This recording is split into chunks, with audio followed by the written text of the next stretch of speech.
show with personality on GB News, the People's Channel, Britain's news channel.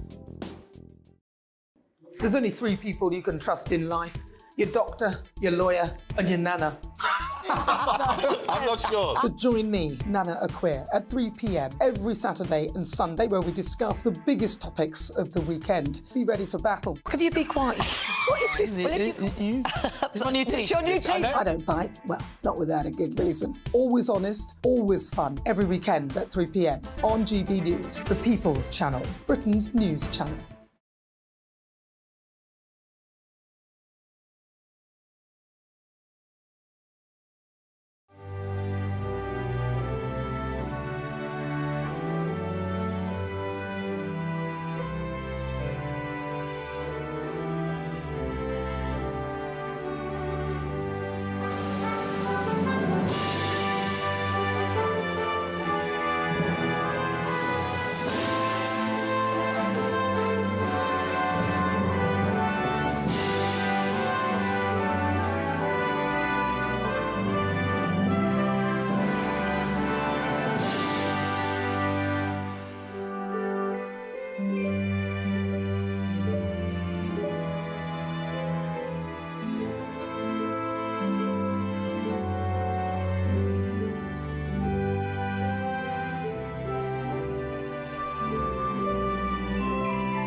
Hello there, very good morning to you. The time's just turned 6 o'clock on this Monday, 27th of November. You're tuned in to Breakfast with Eamonn, Holmes and Isabel, Webster. And here's what's leading the news this morning.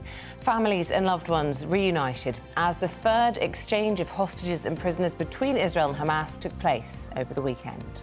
Comes as over 100,000 people took to the streets of London yesterday in one of the biggest marches against anti-Semitism of its kind. And tributes are flowing today following the death of Terry Venables, an English football icon. Aidan McGee joins us today as we look back at his life and career throughout the show. Yeah, that's right. We'll be reflecting on the life of Terry Venables, who died at the age of 80 yesterday, the former England manager, the Tottenham manager as well. And we'll be hearing from Harry Redknapp and another agent who worked with him throughout his time in the game. Yeah, everybody talks about his being a tactical genius, but Des Lynam writing today in the Telegraph says he just associated laughter with El Tel as well. And you were asking, why El Tel?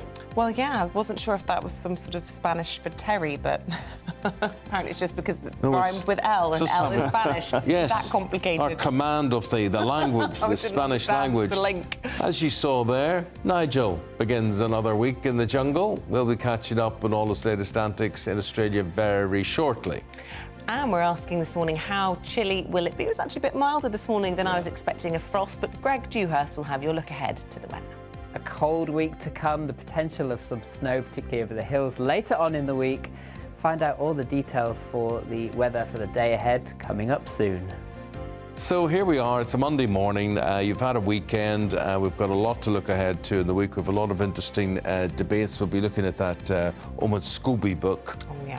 On, who is it on? Oh, let me think. Well, it's on. It's about a lot of them. It's about Charles. It's about Kate. It's about. Oh, it's excoriating. The Sussexes. It's about everything, but it'll get your royal hackles rising. So give us your views. gbviews@gbnews.com or tweet at gbnews.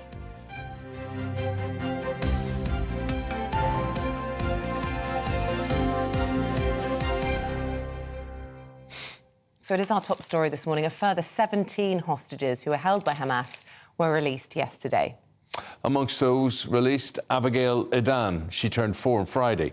She's dual Israeli and US nationality. She was one of the hostages in exchange for 39 Palestinian prisoners from the Israeli side. Well, since Friday, a total of 58 hostages have been released by Hamas, mostly women and children, but also citizens from Russia, Thailand and the Philippines. Gazans have been using the pause in fighting to get desperately needed supplies of fuel, food and medicine. Well, Hamas says it's now seeking to extend the current 4-day truce with Israel and increase the number of hostages released. That's a position that international leaders, including the United States, say they're supportive of. So I'm hopeful this is not the end. It's going to continue. But we don't know. But I get a sense that all the players in the region, even the neighbors who aren't and have been directly involved now, are looking for a way to end this so the hostages are all released and Hamas is completely, how can I say it, no longer in control of any portion of Gaza. However, Israel's Prime Minister has told the US President his forces will resume their campaign with full force once the temporary truce ends. Well, meanwhile, here in London yesterday, an estimated 100,000 demonstrators against anti-Semitism marched along Whitehall, protesting against the rise in hate crimes and anti-Semitism in the UK since the October the 7th attack in Israel. And amongst those were prominent journalists, entertainers and politicians, including the former Prime Minister Boris Johnson, who spoke to us. All doing here, and the only thing we're really doing is showing solidarity with Jewish people. And that's necessary because since October the 7th, I'm afraid there's been a very peculiar response in many parts of the world, including, I'm sad to say, in London. And what we've seen is, I'm afraid, the re-emergence of anti-Semitism and a failure to focus on the appalling terroristic acts of Hamas. OK, let's find out the latest now. We go to Tel Aviv. Freelance journalist Yotam Confino on that one today. Yotam, how is the trading going? It's going well, I would say cautiously, meaning all 3 days have gone not smoothly, but all hostages that were promised by Hamas to be released have been released. In fact, more have been released. We saw people from Thailand and Russia also being released in addition to the Israelis. And of course, Israel also lived up to its part of the deal, allowing humanitarian aid, some 200 trucks a day to enter Gaza. And they released 39 Palestinian prisoners every day. So we're entering some really crucial hours. This is the last day of the 4-day truce. 11 Israeli hostages remain on the list to be released. And another, that would be 33 Palestinian prisoners are due to be released today. And then both sides need to make a decision whether to extend the truce with 24 hours per extension in return for 13 hostages, or if they will go back to fighting. This is what we're going to find out probably tonight. Well, I suppose Hamas will find out as soon as they run out of hostages. It will be back to fighting. So what's in it for them? So Hamas is, of course, doing everything it can now to get more breathing room for every hour that they get, where they can reorganize, they can gather strength, and they can get ready for the next round of fighting. That means a lot for Hamas. And of course, we also have to remember that all of the Palestinian prisoners who are released, they are seen as a PR campaign for Hamas. We saw it yesterday, the images coming from Ramallah. We've seen it every single day. Hundreds of Hamas supporters chanting and just cheering for Hamas because they managed to free them. So there's a lot at stake for Hamas also. But again, we don't know how many hostages are alive. That's, of course, a crucial detail for Israel to find out. Israel needs to know exactly how many hostages are alive. And we also hear that some of the hostages are held by civilians. It's not even Hamas that holds them. So that's a huge, chaotic situation inside Gaza that Israel needs to figure out if it can accept to continue negotiating over. Meanwhile, although there has been this pause, this chance for Gaza to catch its breath, we hear from the World Health Organization that the Strip is on the brink of famine. And the idea that shelling could resume in those circumstances has got to focus minds, surely. Absolutely, but I think we have to take these warnings cautiously. We've heard for 8 weeks now continuous warnings about electricity running out in 24 hours, famine, outbreak of cholera. these warnings, they might be true, but they keep being repeated every single week for about eight weeks now. So it's not to downplay the situation inside Gaza, but of course, the WHO would like for the situation to be resolved completely, a complete ceasefire, more than 200 trucks to enter every day. That makes sense. But again, we have to remember that these warnings, we need to follow up on these warnings. I remember talking endlessly about the 24-hour deadline for electricity in Gaza from week 1, and there is still electricity inside Gaza. Again, not to downplay the situation, but what we're seeing now is, of course, not only is there a lot at stake for Israel and Hamas, there's even more at stake for the Palestinian civilians, because if and when Israel and Hamas go back to fighting each other, it will mean more misery, it will mean more deaths, it will mean more homes destroyed, and this time it will be in the southern part of the Gaza Strip. Meanwhile, just sum up for us the mood in Israel. Obviously, there's so much joy and has been over the weekend, seeing families reunited, kind of emotional pictures that I've just really loved watching. But so much of it tinged with sadness. You know, we think about this little girl, Abigail, fronted a lot of the papers this morning, the dual national. I think that's actually Emily Hans we're seeing there, but the little 4-year-old girl, she turned 4 on Friday. Both her parents were killed in a kibbutz. Her siblings were hiding in the cupboards when she was taken hostage. You know, joy that she's been released, but obviously the difficulty of patching someone back up together. Can you sum up the mood of the nation at the moment? And I know that's a very difficult question.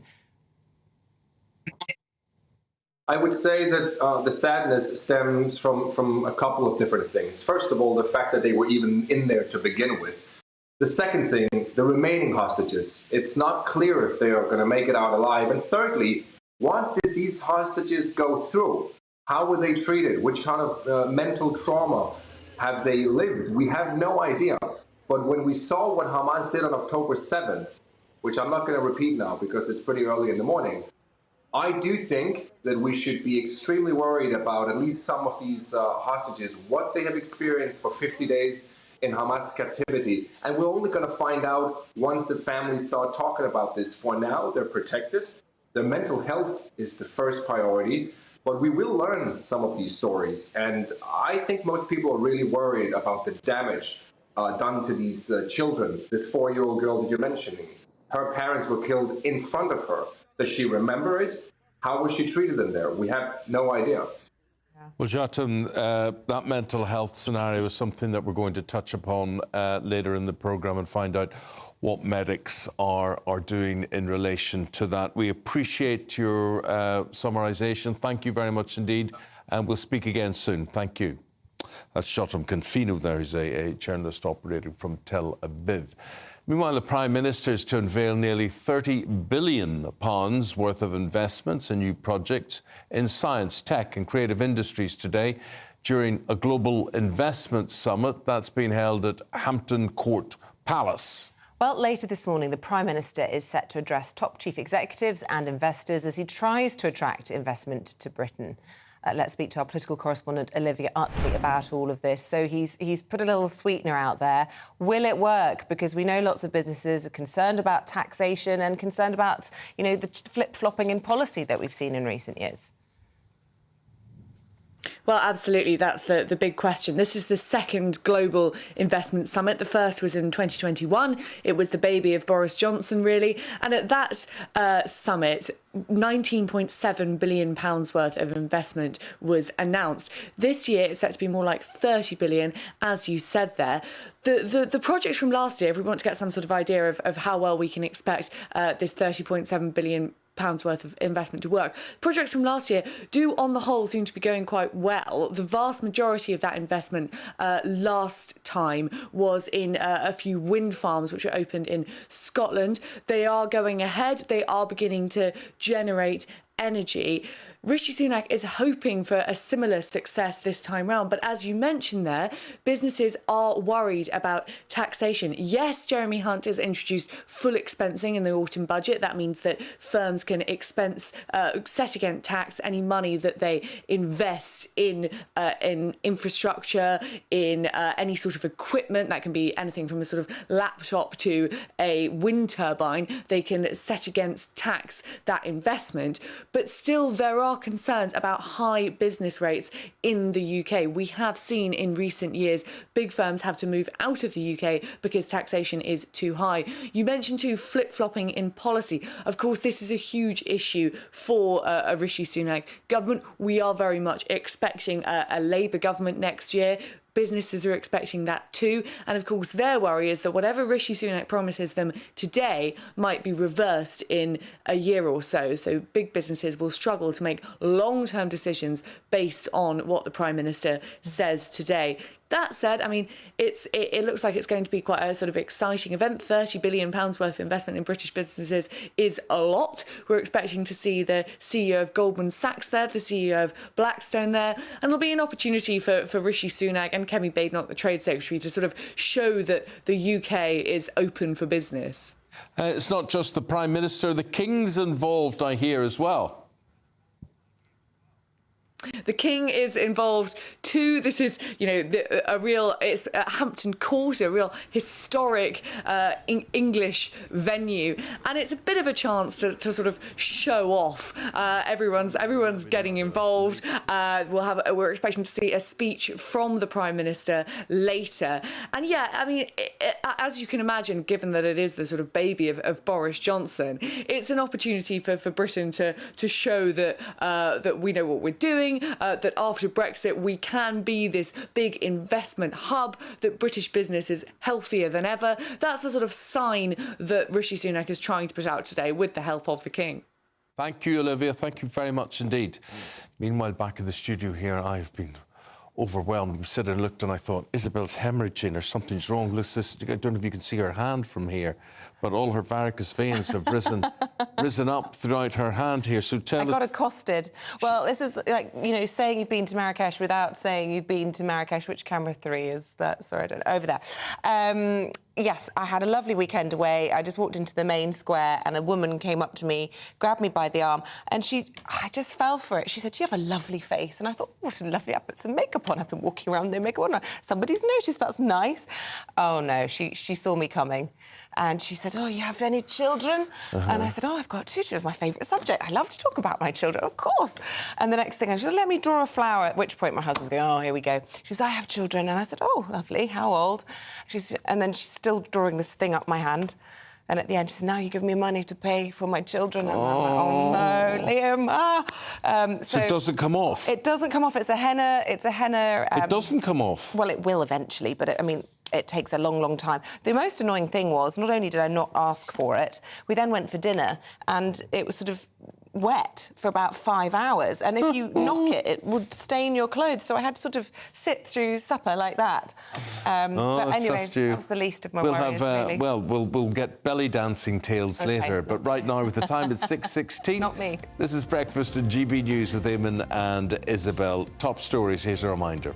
Families and loved ones are being reunited as the third exchange of hostages and prisoners between Israel and Hamas took place over the weekend. That comes as over 100,000 people took the streets of London yesterday in one of the biggest marches against anti-Semitism. And Nigel Farage has begun another week in the jungle. We'll be crossing to Australia very shortly to catch up on all the latest antics down under. And tributes continue today following the death of Terry Venables, an English football icon. We'll be looking back at his career throughout the show today. We've got Harry Redknapp coming on later to pay tribute.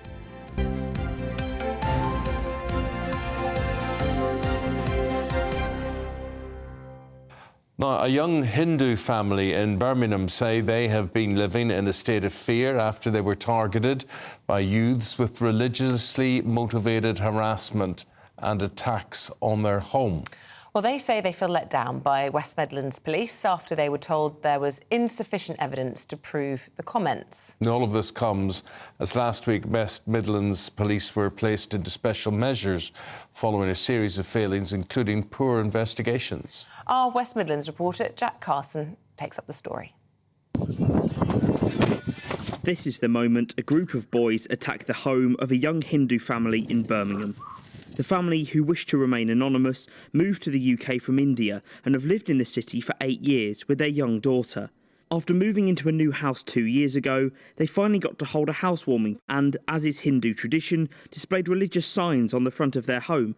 Shortly afterwards, in July, the first incident occurred. At around 8 o'clock p.m. we heard a big bang, and when we first saw in the video footage, we have seen that someone has stepped on the door and kicked our door with their foot.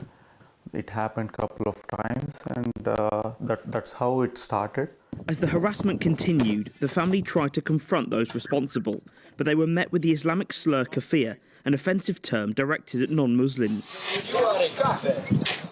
Over the next couple of months, a further 4 incidents occurred. The same youths also targeted the family when they tried to visit the Ladywood Leisure Centre. We are entering and they saw us, okay, and they just grabbed, surrounded us. This is the first time I'm experiencing like someone is surrounding us and saying some bad stuff, and they grabbed him, my husband, and they started like saying, "We'll punch you on your face." And tell me, how did that make you feel? I was just shivering outside and just continuously crying, yeah.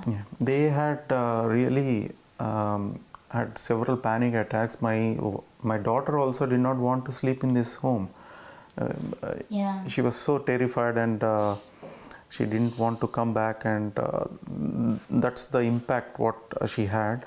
So that couple of months we felt really like living in a prison. Yeah. The incidents were reported to the West Midlands Police, and in emails shown to GB News, they tell the family they've spoken to all the identifiable youths and that the youths admitted to the harassment. The police have told the family they won't investigate the incidents as hate crimes due to there being insufficient evidence to prove the racially motivated comments beyond a reasonable doubt.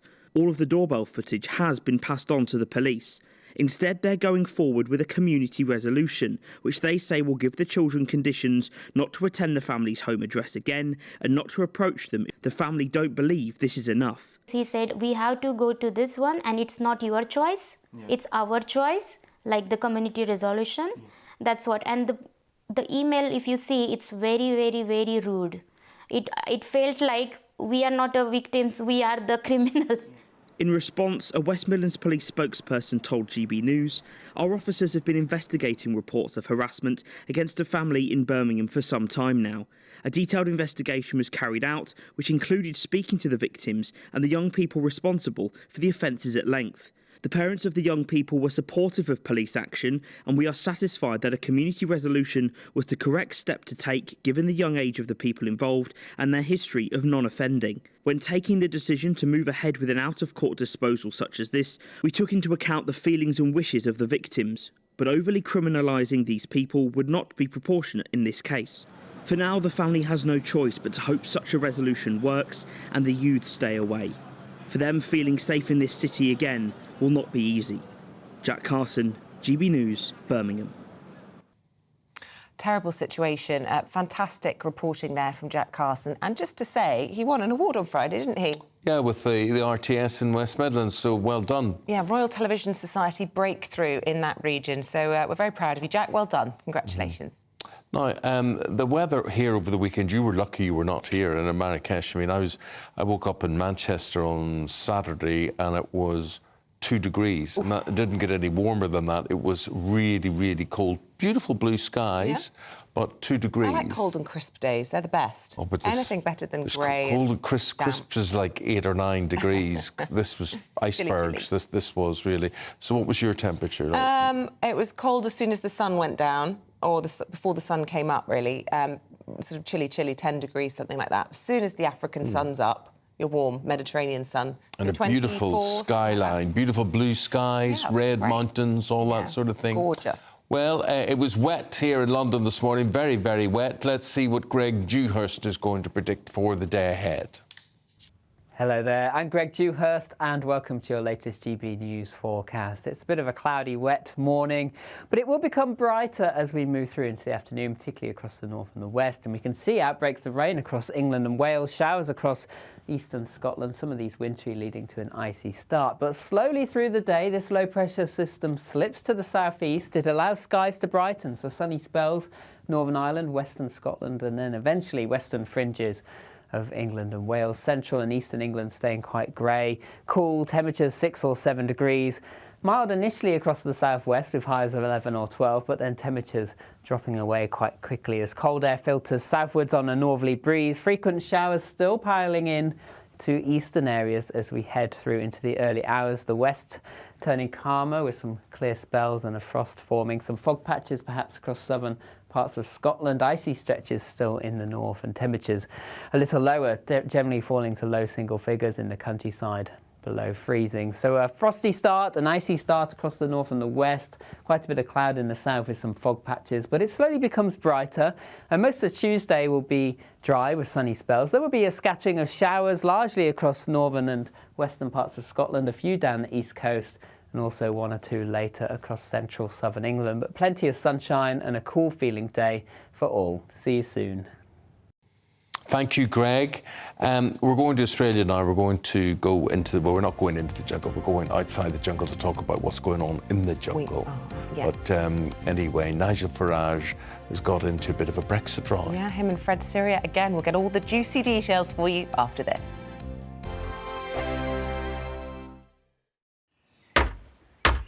Who is it? We're here for the show. Welcome to the Dinosaur Hour with me, John Cleese. I was married to a therapist. And you survived? I thought we were getting Hugh Laurie. Second best. You interviewed Saddam Hussein. What's that like? I was terrified. I'm playing strip poker with you three. Oh! No, thank you. My CDs need to be put in alphabetical order. Are you going to be problematic again? The Dinosaur Hour. Sundays on GB News. Tired of the usual focus-tested, pre-prepared Westminster runaround? Well, so am I. So you want higher taxes? Is your department to blame for this? Are you rethinking this policy? Every Sunday at 9:30, I'll be sitting down with those in power to get the truth about the issues affecting you. Let's be honest, we've known about the cost pressures of this project for years, not months. That's the Camilla Tominey Show, a politics show with personality. On GB News, the People's Channel, Britain's news channel. I think the most exciting bit for me is talking to people. People who I think are ignored often by the major news channels. We're going to give news they want to hear. There's a voice there that needs to be heard. I think there's a chance here for a diversity of opinion to be expressed, which you don't find elsewhere. It's really exciting. We don't hold back. We're free to say how decisions that are taken here affect us all around the country. Only on GB News, the People's Channel, Britain's news channel.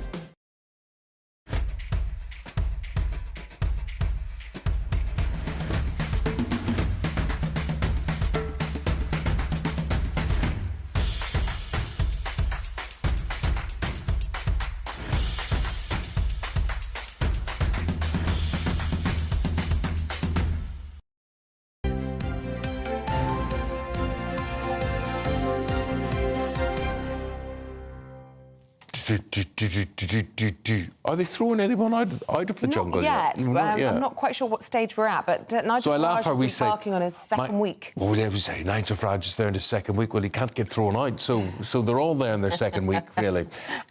So we are keeping a close eye on what's been happening. Yes, there were Brexit arguments last night between Nigel and Fred Syria. Let's get all the details from Ben Leo. Ben, just fill us in. When do they start kicking people out, and what was this row about?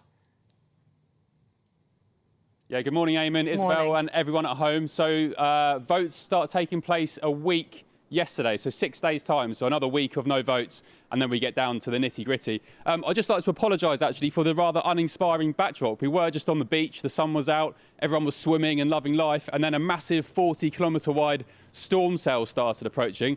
It's just started raining and thundering, and actually that's going directly over the camp as well. So as we speak, I suspect Nigel and the campmates are getting sodden wet.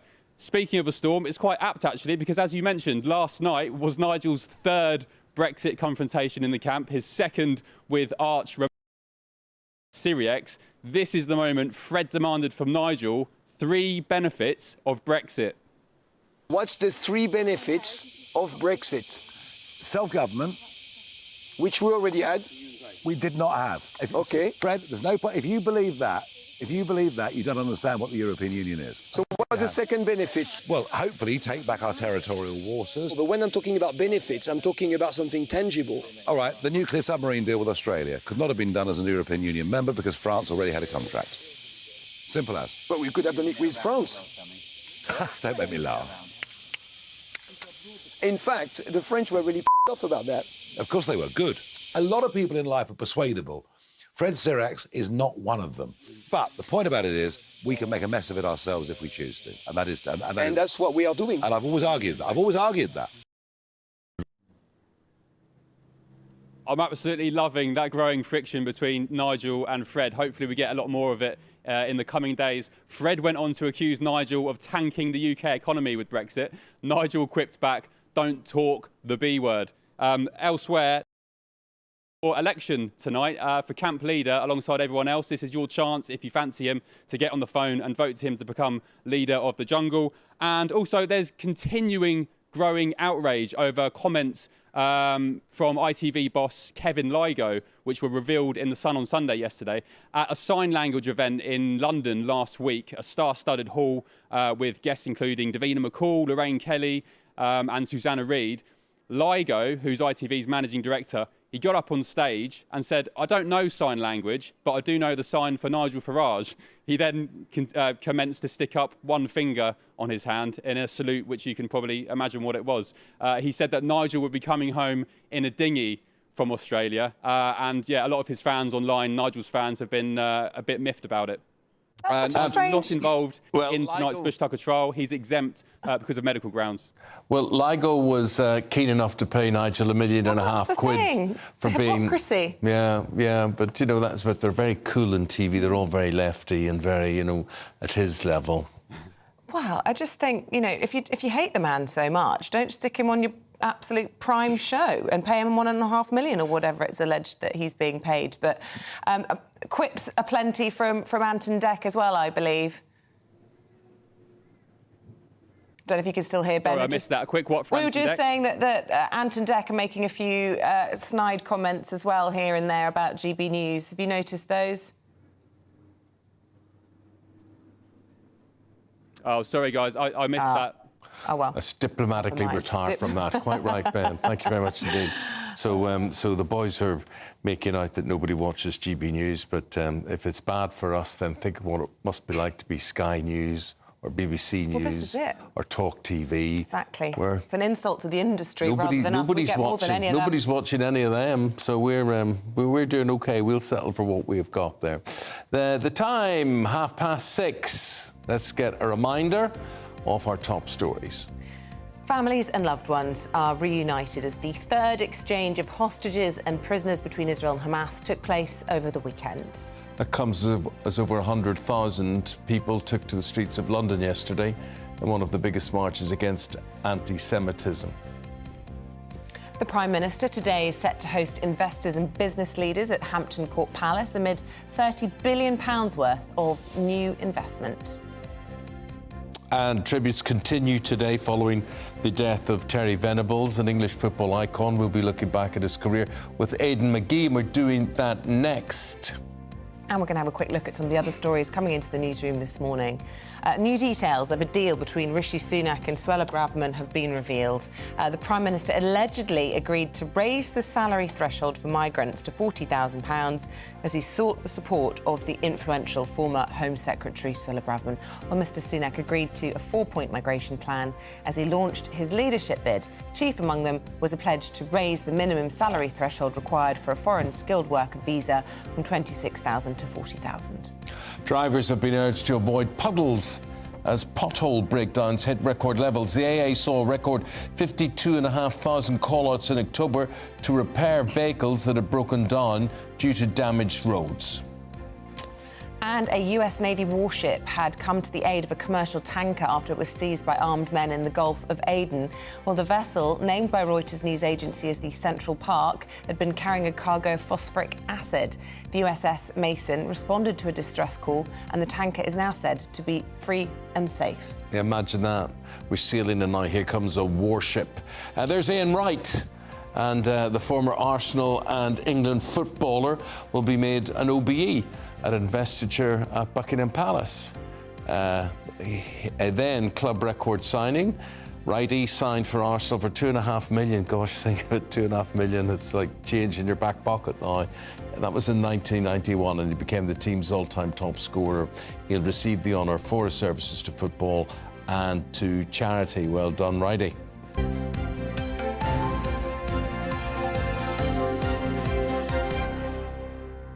Right. Aidan McGee is with us now. We're going to talk. There's only one story in town, really, Terry Venables. Absolutely. We're talking here, Eamonn, about an extraordinary individual. He came out of East London. A lot of different coaches over the generations have come out of that area of town. Don't know what it is, something in the water over there, perhaps. And he had a decent career as a player, over 500 games for QPR, Chelsea, Tottenham. Didn't quite have the career that some of his contemporaries had, but it was really in coaching, Eamonn, that he really came into his own. He started off at Crystal Palace. It was a famous team of the 80s. It became a bit of a noose around his neck in some ways because he fell out with the board and he didn't feel he could get the best out of that side. But then he went across London to Queen's Park Rangers and he brought a lot of those players with him. But with Terry, it was always about being more than just a manager, more than just a coach. Without doubt. He imparted knowledge so well. Yes, we know that. His understanding of the game was brilliant. But Sir Alex Ferguson said many years ago he would have been mentioned as one of the elite coaches of all time if only he'd stuck to football. He wrote novels, he wrote films, he was a playwright. He was a very accomplished singer. I actually went to the Burnham Beeches Hotel some years ago, just out for nostalgic purposes. That's where England were based during Euro 96. And there was a young German lad in reception who showed me around the place and said, look, that's where Gazza played tennis at 3 o'clock in the morning because he couldn't settle down. And he showed me this grand piano and he said that's where Terry Venables used to serenade the squad just to relax them. Yeah, so he did sing. Crooner. He was indeed, yeah. He didn't miss an opportunity to show what he could do either. And then just getting back to his football career, I mean, yeah, he went to QPR. Don't forget, 1982 FA Cup final as a second division club.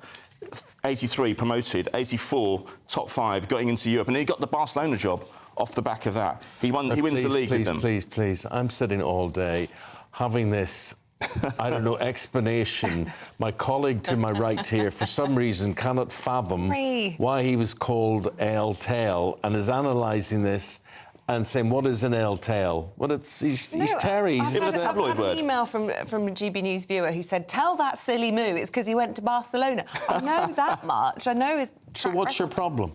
I guess I'm not used to the abbreviation TEL for Terry. I didn't know that. My dad was Terry, he was called Tel. Oh, there you go, that's my problem. But he's also referred to as El Tel in the Barcelona Museum as well. I went there a few years ago, and through the glass, he's actually referred to as... He's a very important person in their history because they'd won one league title since 1960, and he went and delivered that, and then off the back of it, in a European Cup final as well. And incidentally, he also owned a hotel. Oh. He did. Well, isn't he of the generation where we were talking about how much money Righty signed for? Yeah. I mean, his generation, when he played as an amateur, not earning anything really, and had to kind of make money on the side. Well, money was important to him. He was a business person, and then Martin Bashir told a lot of lies about him on Panorama.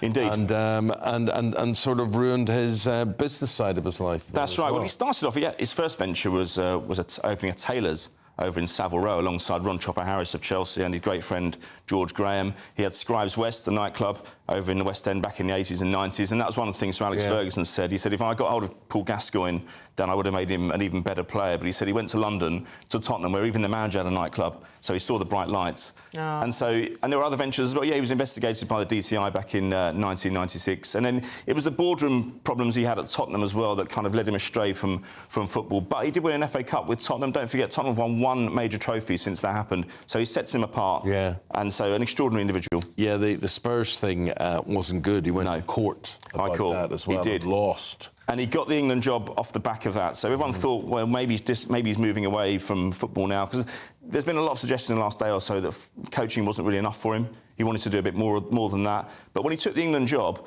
England were on a really low ebb. They'd just finished the Graham Taylor regime. They'd failed to qualify for the '94 World Cup. He went in there, he gave some debuts to some... Well, he persevered with Alan Shearer. He hadn't scored for nearly a couple of years at England level, despite doing well for Blackburn.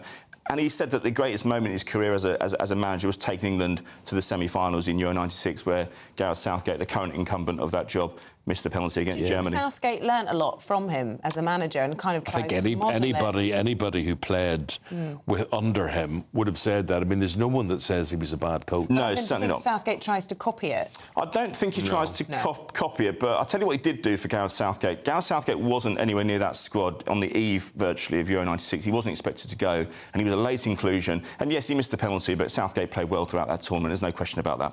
Yeah. Well, memories. You know, 96, that European Championship.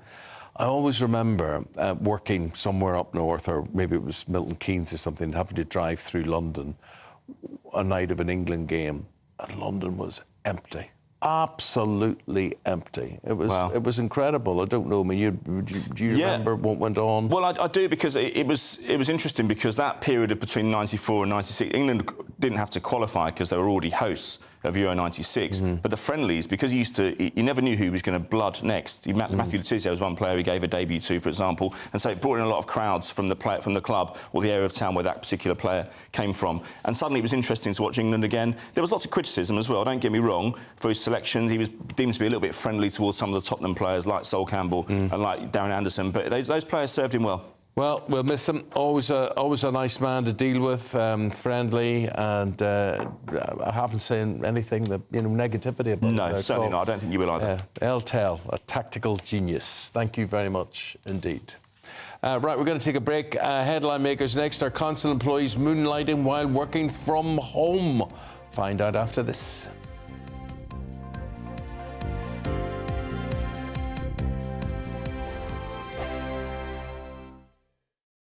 I'm Michelle Dewberry, and I'm not here to tell you what to think.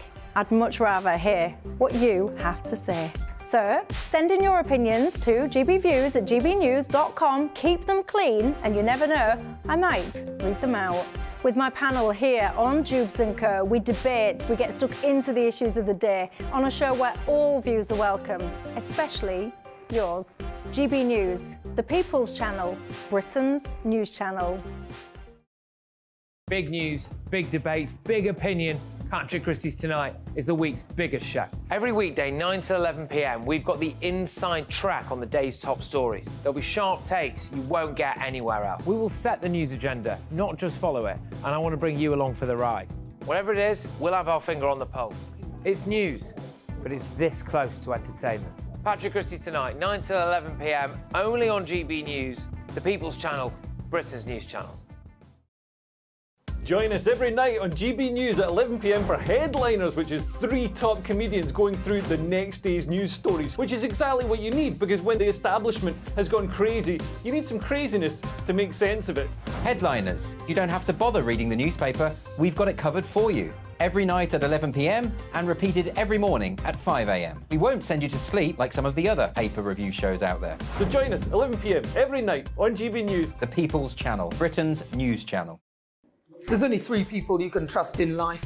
Your doctor, your lawyer, and your nana. I'm not sure. So join me, Nana Acquare, at 3 p.m. every Saturday and Sunday, where we discuss the biggest topics of the weekend. Be ready for battle. Could you be quiet? What is this? It's my new teeth. It's your new teeth. I don't bite. Well, not without a good reason. Always honest, always fun. Every weekend at 3 p.m. on GB News, the People's Channel, Britain's news channel.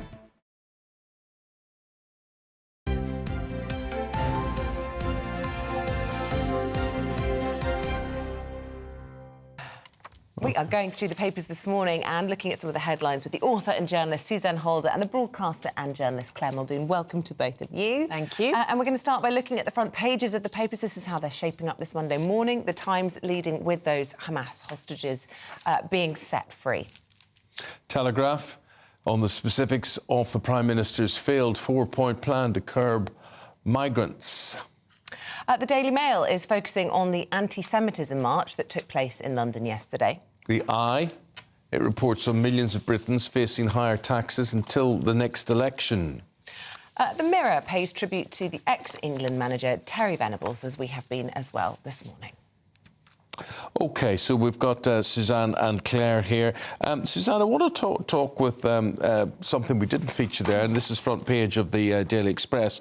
Harry must hit out at cruel attacks on royals, and this is after the Omid Scobie book, the latest one, which just pulls and throws a lot of muck at, you know, at Kate, at William, at the King. Yeah, I'm not sure that I've scoured several articles this morning trying to find out what's new in this book, and I can't find much new at all. It's just raking over a lot of old ground, it seems to me. But So a lot of it, they're saying, for instance, that Meghan Markle and the Princess of Wales now were told to dress like Diana so that some of her magic would rub off on them.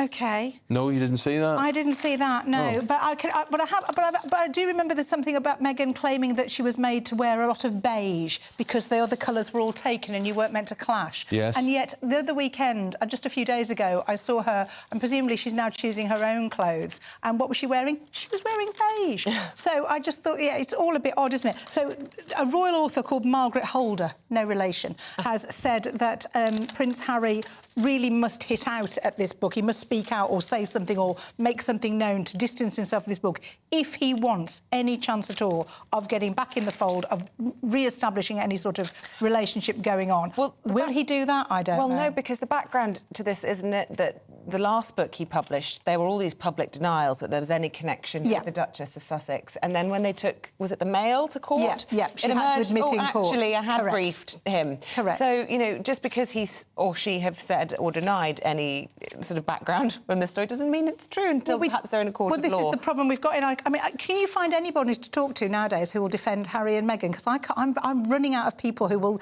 There used to be people that I would have kind of conversations with, and they'd say, oh, but what about this and what about...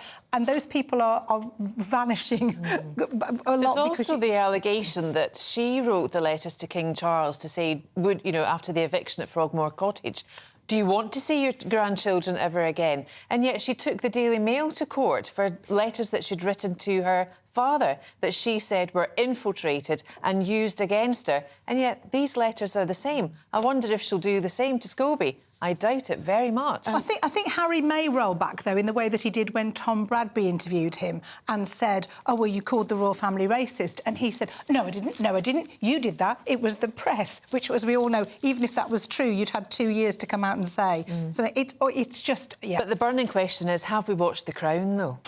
I did just watch... I watched 3 or 4 episodes. 4 now. episodes. I thought it was fantastic. So did I. Have you watched it? No, neither of you. I can't watch it now because I don't agree with how they're fictionalising fact. As a writer myself, I'm very careful when I use any reference to people, particularly living. I wrote a fiction book that mentioned Paul McCartney because the hero of my book was in love with Paul McCartney, and I actually sent him an email and asked him kind of permission, which he gave me. I actually feel very strongly that you shouldn't kind of do that sort of thing. So what are you watching at the moment that you would sort of scratch your head at, though, that could be open to fictitiousness? Yeah. Oh, well, I mean, the whole relationship between Diana and Dodie, nobody knows. I haven't got to that bit, actually. But the whole relationship, obviously, nobody knows what goes on behind closed doors, but the way it's portrayed in The Crown is that basically Diana wasn't into Dodie. Dodie was a wet blanket and just doing whatever his father's bidding was. And essentially the way it's portrayed in The Crown is that the night she died, Dodie'd actually proposed to her at his father's behest. She'd refused. So all of this stuff, total fabrication. But an interesting kind of twist in it. The question I'd say to you, Suzanne, do you think that they didn't play with any of that in the earlier episodes just because the characters... I mean, the Queen was still alive when they were playing... Yes, I think they probably... You know, Prince Philip philandering behind her back and all of that. Absolutely. No, I think that's true. But I think when you get right up to present day and people have got so much more of their lives to live and the relationships are already as difficult as they are, to take anything of anybody's life and make it into what is a fiction, really, I think is too far. Claire, council employees who have second jobs are being investigated by government fraud squad. Why should that be? Well, it's illegal. It's illegal to hold down 2 full-time jobs and not disclose one of them, because the law states that if you work for one company, are paid by a company, the full-time equivalent hours per week is something like 38 hours, nearly a 40-hour week. And if you're not doing that, then you're actually defrauding the but what if you are doing that? For. Sorry, I don't really understand what the problem is here. Because what they're doing is they're working 3 days from home. The days they're working from home, they're working for different companies for themselves. But what you're saying is they're not fulfilling their 38 hours. Yeah, or they're not working their full-time equivalent, how many of those hours it might be. So they're being paid in effect for 2 jobs and not declaring this second job, which and is the illegal. question is really, are they doing either of those jobs effectively? Surely Well, exactly. Well, if you were ticking all the boxes and getting all the work done, in a way, you think, well, good on you. But I can't believe that is the case. And if anyone's tried to do anything, whether you're trying to get hold of anybody on the phone or try and get through to a council department, and then you or find HMRC. Yeah. No, I agree with that, but no, on the subject of HMRC, they're the people who are telling us that you can have full-time jobs in a number of places. I mean, myself included, that apparently I can be staff here, staff there. I thought I could only be staff at one place or not staff anywhere, but they make up these rules just whenever it suits them. So I'm somewhat confused here. Well, everyone seems to be confused, but they're spending an awful lot of money in trying to track these people down, these people being the ones that've got double jobs. And I'll tell you, the stark reality is we've got local authorities that are going bankrupt. In this day and age, that's absolutely abhorrent in my view. This is public money being mismanaged at a very, very high scale. And I'm sorry, working from home is not working for these local authorities. It's not working for the economy. It's not working for them. It's not working for local independence surrounding the environment where where people should be going into their offices. And I'd say get them back into work, get them into the office and get back to normal and get back to work. Did you read over the weekend about how 1/3 of us that work from home do so in our pyjamas? I mean, I'm not surprised. It's just... I'm not We've surprised. turned into a nation of slobs, haven't we? Yes, we really, really have. It doesn't bother me what they wear. It does bother me when I try and get hold of a service or a public company, and then they say to me things like, "Oh, I can't open that attachment. Can you send it me as a PDF?" Do you know why? And I'm having to do all their work because they don't have access to Do you anything know that they why? need. And I know this for a fact because I had this conversation with someone over the weekend, because a lot of them are wrapping their Christmas presents. It's absolutely true. It's absolutely true. Isabel will now stab me and say, "Oh no, nobody does anything bad at home and whatever, whatever." No, I'm sure there are telling people you swinging now, in the lead, they are wrapping Christmas presents. They're ordering online. I just don't believe people sit and say, "I'm going to work a full 7.5 hours I do today." agree that I'm sure that's true, but then they're not commuting for that extra hour, so they're working that bit in the morning and that extra hour in the afternoon. So maybe it evens it out across the day if they wrap a couple of presents ridiculous. in there, but they're and I'm actually quite a great advocate for the 4-day week for people who can cope with it and keep people and what's those hours when you retract them? No, sorry, it's not zero sub-zero. contract. No. Anyway, condensed hours, condensed hour working. I think it's a great thing and it can help, but only in certain sectors. And unless we've got everyone back into work, back into the office, we can't actually make the result, and we can't actually see what productivity is. We can't measure it because they're not there. Condensed hours, is that a bit like condensed milk? I used to be able to get condensed milk. I don't know if you can. Yeah, of course you can, yeah. And if you boil it, it turns into caramel. Or fudge. Oh, that's ideal cream milk. Fudge and Dublin tablet. Oh. Yeah, that's how you do But the condensed milk, if you spread it on top of a digestive with a nice cup of tea. Well, you put me in the mood. I'm going to go out and buy some condensed milk today. Should we talk about the big issue? People who sell the big issue will be able to accept mobile phone payments, and this is thanks to GiftGaff. This is a great, great thing, I think, because during the pandemic, what did we all think everyone was doing? Nothing.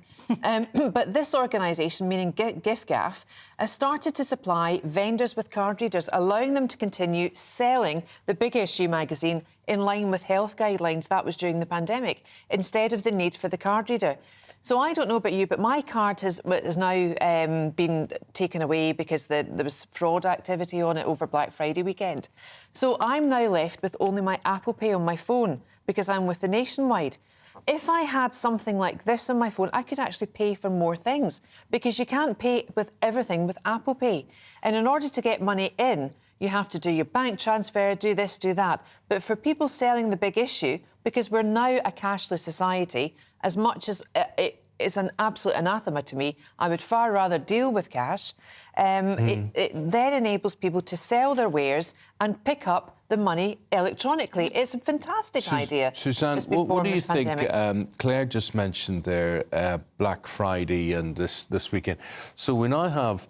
There was something on Thursday which was a preview of Friday, and then there was Black Friday, and then there's Black Weekend or whatever it is, and then today is Cyber Monday. What's Cyber Monday? It's the first Monday after Thanksgiving. What the heck? I don't know, but I've looked online and I can't find that many deals that I'm interested in. That's all I know. It's meant to be lasting the whole weekend, isn't it? But there's no, when you look and you actually kind of, I'm a bit number dyslexic, but when you do the sums, you put the prices up just to reduce them on a sale, don't you? We all know that. So they put them up in October or whatever. Yeah. And then they can say in November, December that they've now been I think there's cut always by that going 10%. on. I think if you really want something, then fine. But just to kind of think you're getting things are never as good as they look. I am the sort of person that ignores all the deals and thinking, so irritating, all these emails in my inbox. Exactly. And then I go, I really need to buy a new duvet. And then I go in, and yesterday it was like 50% off, and today I'm paying full price. Keep looking. You can That's always find me. a bargain. I'll always just buy it the day after the sale ends. Can I just say that if we're talking about the big issue, I do have to mention that my husband is the cover star of the current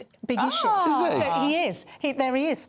So if you do find a big issue seller, that will be the one that you'll be able to buy this week. Can I ask you, has he knocked on your kitchen door, bedroom door, and said he hasn't declared it yet? No, he hasn't declared it yet. No, not well. It's not even December, and there he is with Marius in Macclesfield. So we went up to Macclesfield the other day. So I said, why don't you go and sign some big issues? So Marius in Macclesfield had a stash of especially limited edition signed Noddy Holder big issues. He may have sold them all by now, and I think some are going for double the price on eBay. But some people are raising money for the Christie Hospital by Good for him. When I was 14, I used to take my brothers and we do this, you take a cornflakes box and you cut it up and you can turn it round Did you make and tape that? it. And you can make stuff you can make. What do you Well, it's true. Then you can cover it with crepe paper and things like that and put stickers on it and things. It was simpler times, wasn't it? It was. That's how. We had to make our own fun, didn't we? That made our own fun. Absolutely right. Absolutely right. Right, Claire, what have we got for you? So we've got a minute and a half here. Let's talk about. Have you anything, either two of you, to say about Terry Venables? Yes, I could say that I don't know much about football, but I do know Terry Venables because he was a larger-than-life character. And one of the quotes that I saw was in The Sun, that apparently he said, football's like life, you give it your best shot, which I thought was a great kind of thing to sum up. And we know him because he was into so many other things. He kind of took part in other different shows. He released records. He was a real character, wasn't he? And I think that's kind of missing nowadays. Yeah.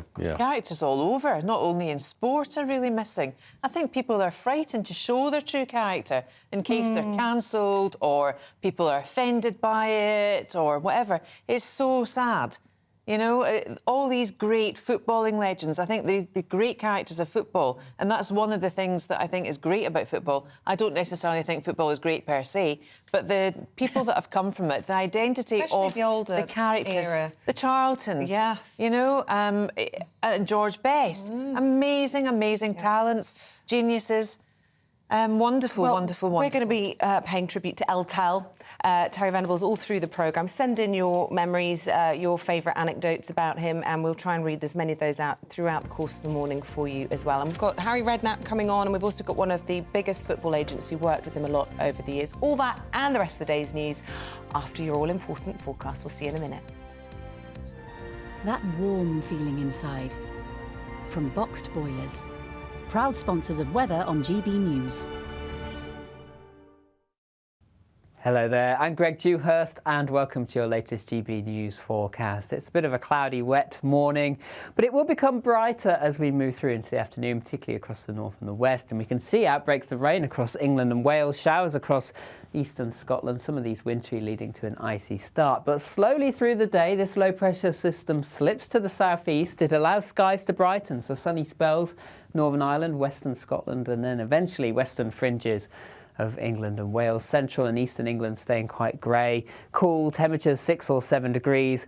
Mild initially across the southwest with highs of 11 or 12, but then temperatures dropping away quite quickly as cold air filters southwards on a northerly breeze. Frequent showers still piling in to eastern areas as we head through into the early hours. The west turning calmer with some clear spells and a frost forming. Some fog patches perhaps across southern parts of Scotland. Icy stretches still in the north and temperatures a little lower, generally falling to low single figures in the countryside. below freezing. So a frosty start, an icy start across the north and the west, quite a bit of cloud in the south with some fog patches, but it slowly becomes brighter, and most of Tuesday will be dry with sunny spells. There will be a scattering of showers largely across northern and western parts of Scotland, a few down the east coast, and also 1 or 2 later across central southern England, but plenty of sunshine and a cool feeling day for all. See you soon. That warm feeling inside. From boxed boilers. Proud sponsors of weather on GB News.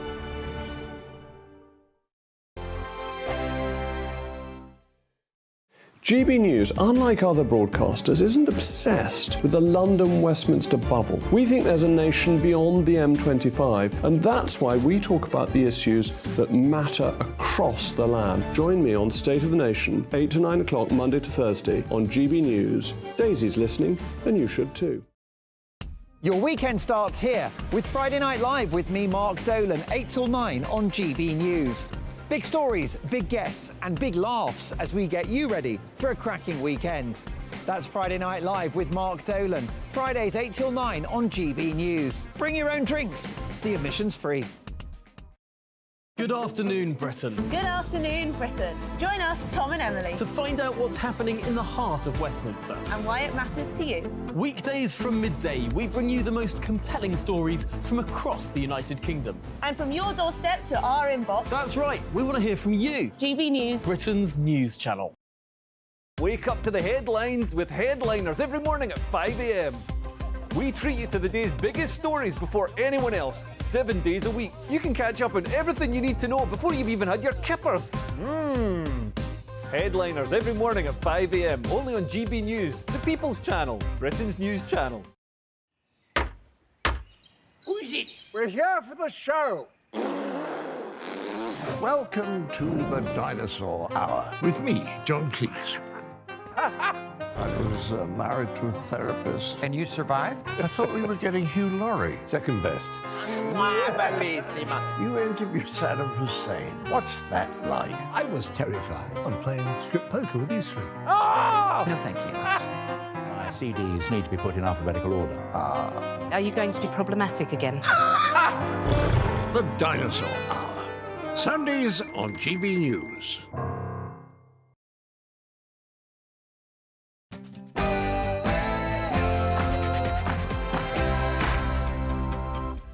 A very good morning to you. It is fast approaching 7 o'clock. It is Monday, the 27th of November. You're very welcome to Breakfast with Eamonn and Isabel. You're starting your day and your week here with Breakfast on GB News, and leading the news this morning. Families and loved ones reunited as the third exchange of hostages between Israel and Hamas took place over the weekend. That comes as over 100,000 people took to the streets of London yesterday in one of the biggest marches against anti-Semitism of its kind. Prime Minister today set to host investors and business leaders at Hampton Court Palace amid £30 billion worth of new investment in science and technology. And tributes are flowing today following the death of Terry Venables, an English football icon. And Aidan McGee joins us as we look back at his life and career throughout the show. Yeah, we'll be reflecting, or continuing to reflect on the life of Terry Venables, the former England manager who died yesterday at the age of 80. We'll be hearing from a super agent who worked with him over a number of decades, and we'll be hearing from his great friend Harry Redknapp later in the show. And how cold will it get this week? It certainly was very nippy over the weekend, unless you were in Marrakesh. Yes, Greg. A cold week to come, the potential of some snow, particularly over the hills later on in the week. Find out all the details for the weather for the day ahead coming up soon. So what was it like in Marrakesh? What, Marrakesh? Oh, do you know, it's the nearest place I think you can go for a total change of culture. Yes. You know, the sounds, the smells. The bazaars. The bazaars, the souks, everything amazing. But what I love, my favourite thing, you go down these sort of dusty, windy, medieval streets inside the Medina, and then you turn into a riad. So many of them. And they're breathtaking. What is a riad? It's like a square, it's a courtyard sort of hotel or restaurant, or little mini palace, basically, with a pool at the bottom and then all of the balconies overlooking it, but just tiles and belly dancing and hammams. Belly dancing. Yeah, my husband got accosted Yes. and threw himself into it, is all I can say. Well, anytime it's happened to me, I have found myself embarrassed by it as a woman jiggles in front of you. Well, I was just grateful that she'd already tried to make me belly dance and stand up with her, and I had gone, oh. Do you have no belly? Well, I could probably shake my bits, you know, as best you can, but I just didn't want to. And so I was very gallant of my husband to then spend the next minute and a half doing very British. I'm sure he suffered for that, attempt at belly dancing. Are you a belly dancer? Have you partaken at a belly dancing event? Have you watched or witnessed a belly dance? I was just trying to say to Isabel, it's happened to me a few times, and people jiggling in front of you. Don't know where to look. You don't know where to look. You're supposed to look at the belly dancer. That's what it's all there for. Well, gbviews at gbnews.com or tweet at gbnews.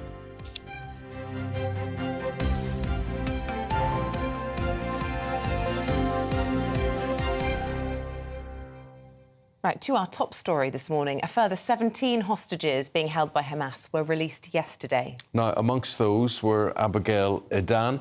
She turned 4 on Friday. She's dual Israeli and US citizenship. She was one of the hostages released in exchange for 39 Palestinian prisoners from Israel. Well, since Friday, a total of 58 hostages have been released by Hamas, mostly women and children, but also citizens from Russia, Thailand and the Philippines. Gazans have been using the pause in fighting to get desperately needed supplies of fuel, food and medicine. Well, Hamas says it's now seeking to extend the current 4-day truce with Israel and increase the number of hostages being released, a position that international leaders, including the States, are supportive of. So I'm hopeful this is not the end. It's going to continue. But we don't know. And but I get a sense that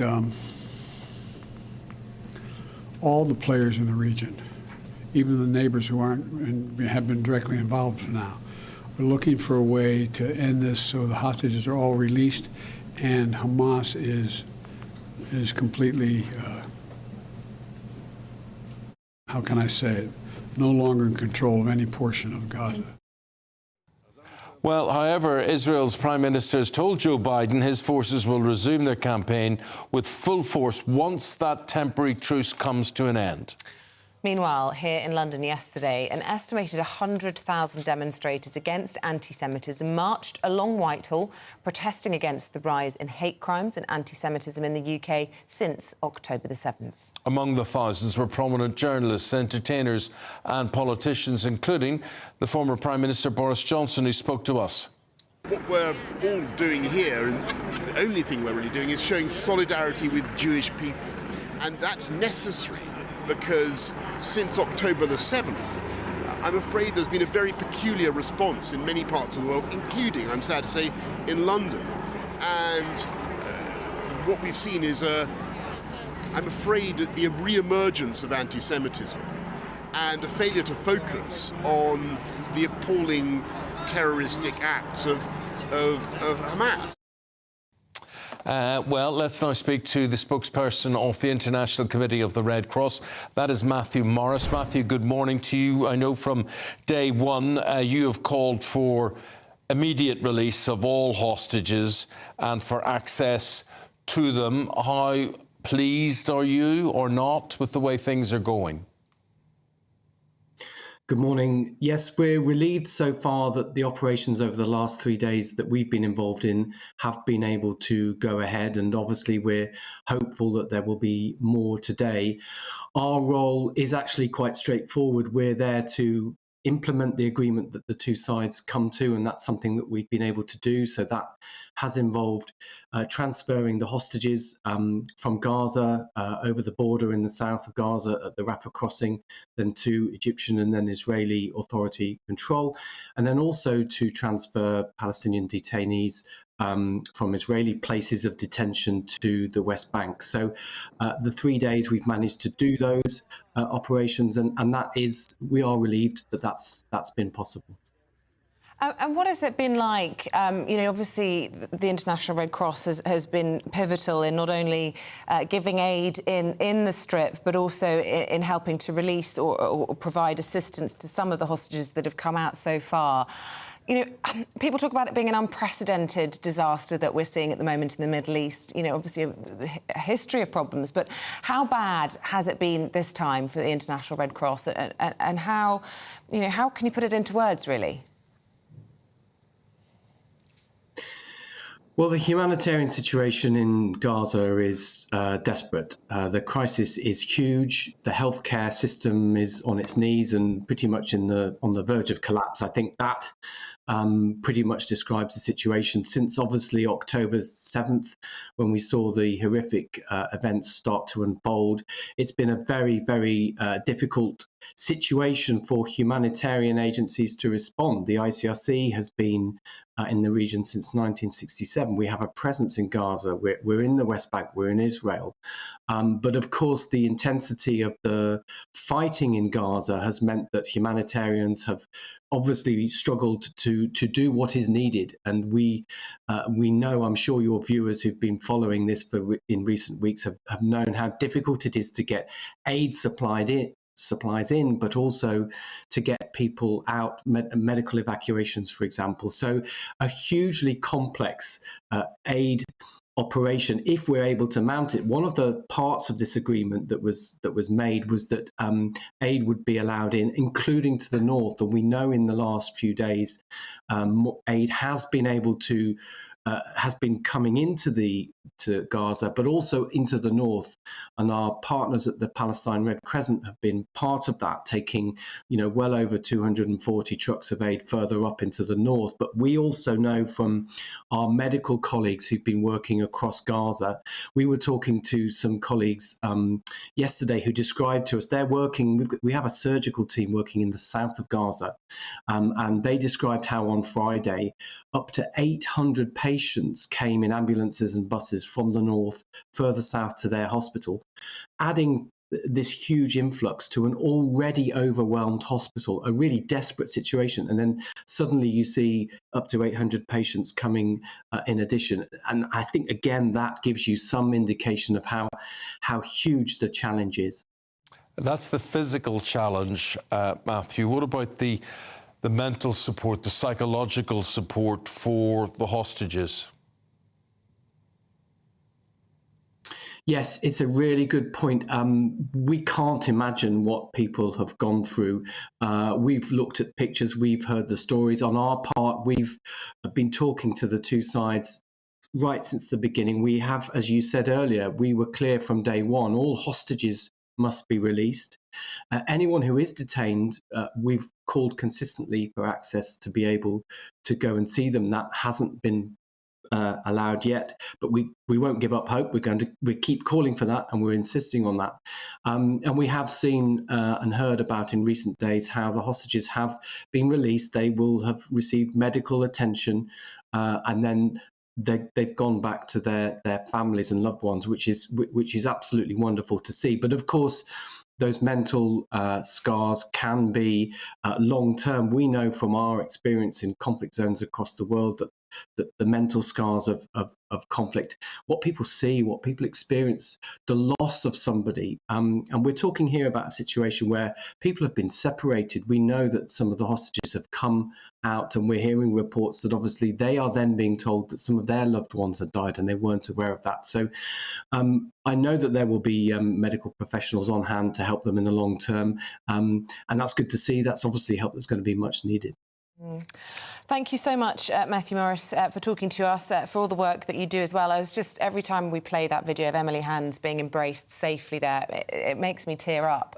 So fantastic to see her reunited. Of course, her father, the story there, thank you so much, the story there with her father thinking that she had died, and then finding out she was alive, not being sure which was worse, and then finally to see her, and the dogs as well, their reaction as they sort of start to lick her face. I mean, it's unimaginable what everybody's been going through, and I guess we'll only get to know the full horror of what it's been like to be a hostage in a tunnel for however many weeks in the next few months and years as they start to tell us about those experiences.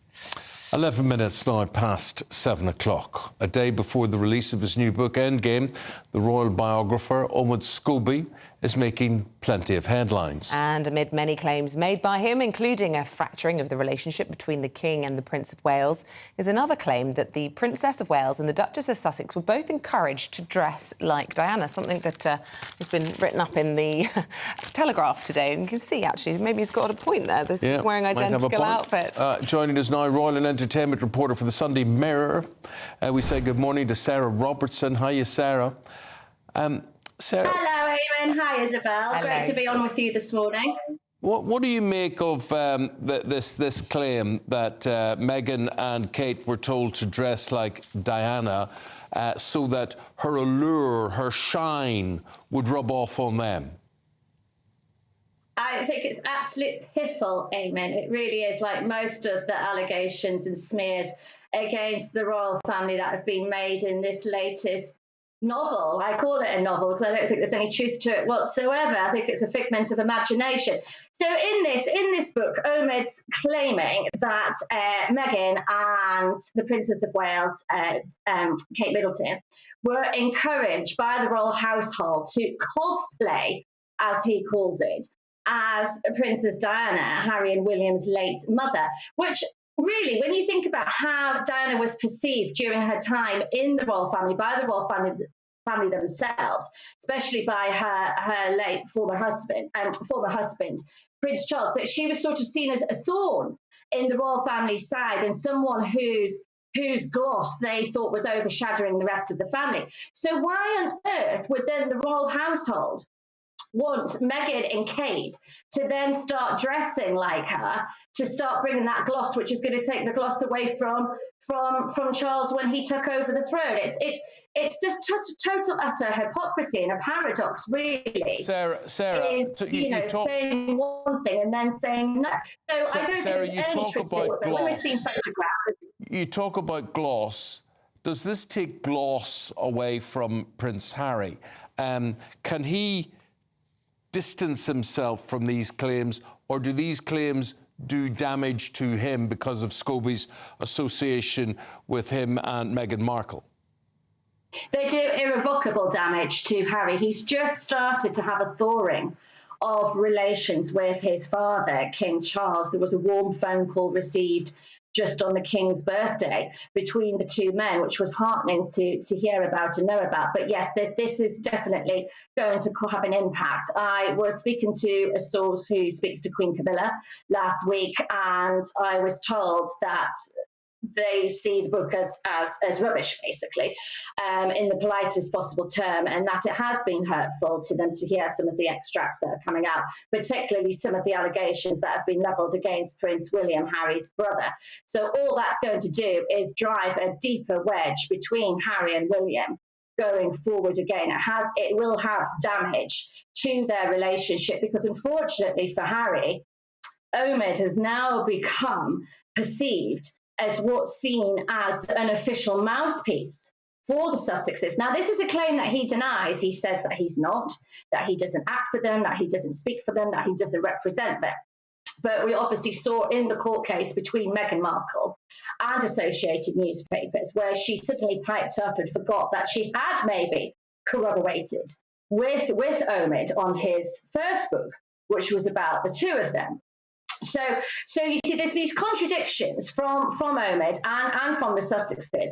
But unfortunately for the Sussexes, they are now irretrievably linked to him by virtue of that first book, Finding Freedom, whether they like it or not. So the two of them would have to come out and make a public statement to say that they don't speak to him, that they have nothing to do with him, that he's not a representative of theirs.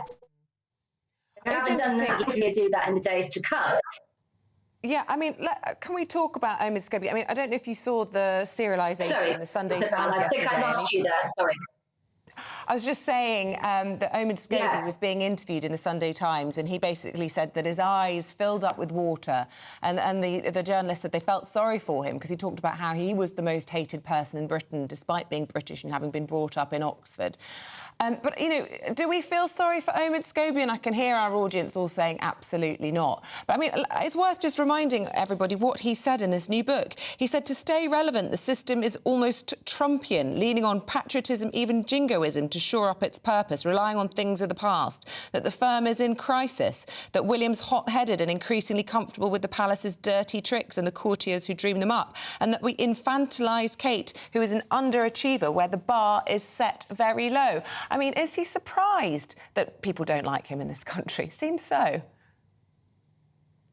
I think he probably is surprised, because maybe he thought by levelling this attack at the royal family he was going to garner sympathy for Meghan and Harry. He sort of feels, I think, protective of Meghan. I mean, I can't put words in his mouth, I don't know for sure, but this is how I'm perceiving it, that he feels he wants to be an ally maybe to Meghan, and she didn't have many allies, let's face it, but that was through her own doing while she was her brief tenure as a member, as an HRH and member of the royal family, working member of the royal family. So I think he feels some sort of kinship with her, and I think he thought he was going to have sympathy. Maybe Meghan thought she was going to get sympathy as well by, you know, these histrionics and tears from her. And as I say, he sort of was trying to get sympathy for her, but it's backfired. It's backfired. You don't mess with 1,000 years of British history. That's how long our monarchy's been going. It's survived far worse. It survived Oliver Cromwell, for goodness sake. So I know would it not survive what a journalist levels at it. It's been attacked left, right and centre over the years many times by anti-royal detractors. You know, there will be another Omid Scobie, I'm sure, in years to come. And so I really don't know how he can't see that he wasn't going to be received very well as a result of this, especially particularly by the royal family themselves and by the royal household. If you go around attacking someone, you're not going to invite them in, are you, and make them welcome? Indeed. It goes without saying. So he chose a side. I just want to finish my point here. Omid chose a side. The side that he chose was Meghan's side, and that came with Harry. And that's the side that he took. And he's going to have to stick with that now, going forward, because he ain't going to be taking the royal family ain't going to be having him on their side anymore now going forward. Okay, so there you go. Staunch defence of the royal family there, Sarah. Absolutely. Omid's made his bed. He's now got a lie in it, and Harry and Meghan picked him as their mouthpiece. They're going to have to stick with him, one would have thought. Sarah Robertson, really appreciate that. Sarah is the Royal and Entertainment reporter for the Sunday Mirror. Yeah, and listen, we want to know what you think about all of this, right? The attacks being levelled at the royal family, how much of this is true, how much do you believe? What purpose does it serve? Who wins as a result of all of this? Bank account. We're going to take a look at the forecast. Now, it's a bit milder this morning than we thought, but it's going to turn cold. Here's Greg Dewhurst with all your details.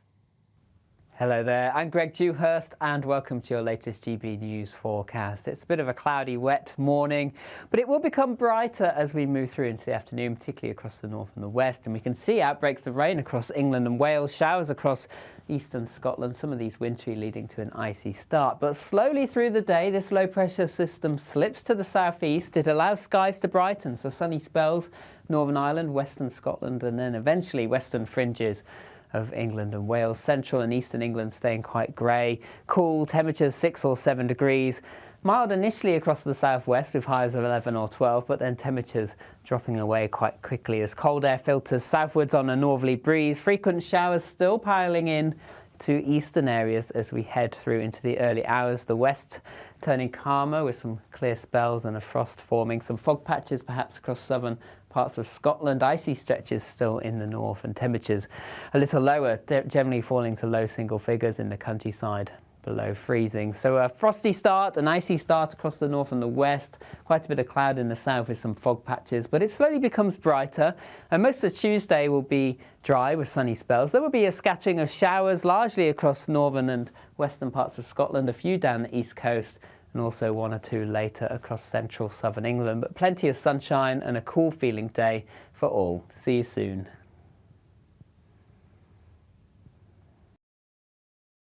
Lots of emails coming in. This is from Peter in New Zealand. Loving today's show. I once watched a belly dance, and as Eamonn said, I didn't know where to look. Yes. I thought I'd just sit back and try and relax and smoke the pipe I was given, but I ended up choking on that instead. Indeed, because your eyes are not necessarily drawn to the belly or the navel. It's all the sequins and the sparkly bits. And Tony sent a very nice message about my henna tattoo on my hand. I was explaining earlier, I got accosted, I didn't ask for it. And he said, "Hi, Isabel, just sending you a photo of my wife last year. We went to Marrakesh. She was also the victim of the henna lady. She's certainly good at what she does in her persuasive manner. Don't feel alone." Thanks, Tony. I thought I'd been got. Just ask Tony when it wears off. Yeah, how much longer? This was Friday, I think, Friday night. So anyway, it's beautiful. I like it. But look, other people messaging going, "What's Isabel got on her hand?" So I've been to Marrakesh. Varicose veins. Can you have varicose veins in your hands, or are they Not only that for your legs? I think possibly just legs because of the weight bearing, isn't it? It's the pressure on the veins, but you don't get that with your No, but I mean, if you have bulging, protruding veins in your hands, are they called varicose? I think the answer's no, but I'm not sure. I think the answer is yes. OK, well, we'll cut back to you on that, dear viewer. Still to come. We'll be speaking to the Minister for Business and Trade. His name is Lord Dominic Johnson. An audience with him next.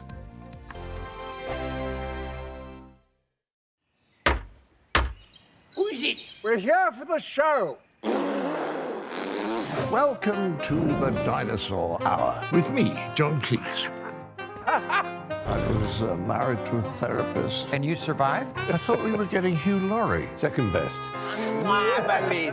You interviewed Saddam Hussein. What's that like? I was terrified. I'm playing strip poker with you three. No, thank you. My CDs need to be put in alphabetical order. Are you going to be problematic again? The Dinosaur Hour. Sundays on GB News. Good afternoon, Britain. Good afternoon, Britain. Join us, Tom and Emily, To find out what's happening in the heart of Westminster. and why it matters to you. Weekdays from midday, we bring you the most compelling stories from across the United Kingdom. And from your doorstep to our inbox. That's right, we want to hear from you. GB News, Britain's news channel. I think the most exciting bit for me is talking to people. People who I think are ignored often by the major news channels. We're going to give news they want to hear. There's a voice there that needs to be heard. I think there's a chance here for a diversity of opinion to be expressed, which you don't find elsewhere. It's really exciting. We don't hold back. We're free to say how decisions that are taken here affect us all around the country. Only on GB News, the People's Channel, Britain's news channel. I'm Michelle Dewberry, and I'm not here to tell you what to think. I'd much rather hear what you have to say. So send in your opinions to gbviews@gbnews.com. Keep them clean, and you never know, I might read them out. With my panel here on Jubes & Co, we debate, we get stuck into the issues of the day on a show where all views are welcome, especially yours. GB News, the People's Channel, Britain's news channel. In the GB Newsroom, we bring you the news as it happens. With our team of dedicated journalists across the UK, we're ready to give you accurate reporting every day. When the news breaks, we'll be there with bulletins on GB News, the People's Channel, Britain's news channel. Your weekend starts here with Friday Night Live with me, Mark Dolan, 8 till 9 on GB News. Big stories, big guests and big laughs as we get you ready for a cracking weekend. That's Friday Night Live with Mark Dolan. Fridays 8 till 9 on GB News. Bring your own drinks. The admission's free. GB News, unlike other broadcasters, isn't obsessed with the London-Westminster bubble. We think there's a nation beyond the M25, and that's why we talk about the issues that matter across the land. Join me on State of the Nation, 8 to 9 o'clock, Monday to Thursday, on GB News. Daisy's listening, and you should too.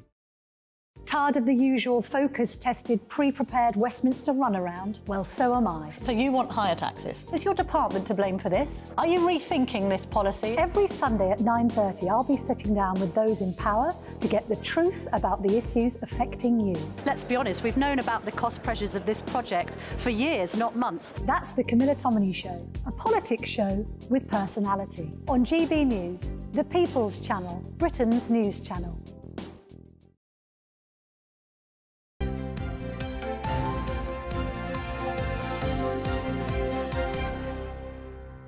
We're getting so many tributes to Terry Venables today. Aidan McGee joins us now to talk to John Smith. John Smith, top football agent for many years, you know, particularly in the 90s when Terry was at his height. Absolutely, yeah. I mean, John will have walked through a lot of deals that he did with him, especially when he was at Tottenham with England as well. We can bring him in now, I think, can we? John Smith, if he's with us. John, if you're there, I'd just like you, if possible, just to reflect on some of the deals, some of the interactions you have with Terry. This is a man who was very influential in the national game and internationally and around Europe for 2 or 3 decades. He was actually one of the founding members of the movement for the Premier League, because people looked around Europe, looked at the English game. It was a bit harsh in those days, and in the 80s and the early 90s.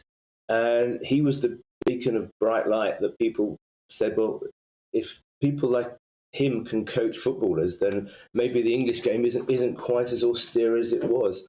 So he kind of led the way, but he was an immensely talented guy, you know, guys. He wrote books. One of his books became the basis of the TV series Hazel. He wrote songs. He actually had a chart hit as well. I think it was If I Can Dream. Was that the right one? Did you ever hear him but sing, then he John? also was...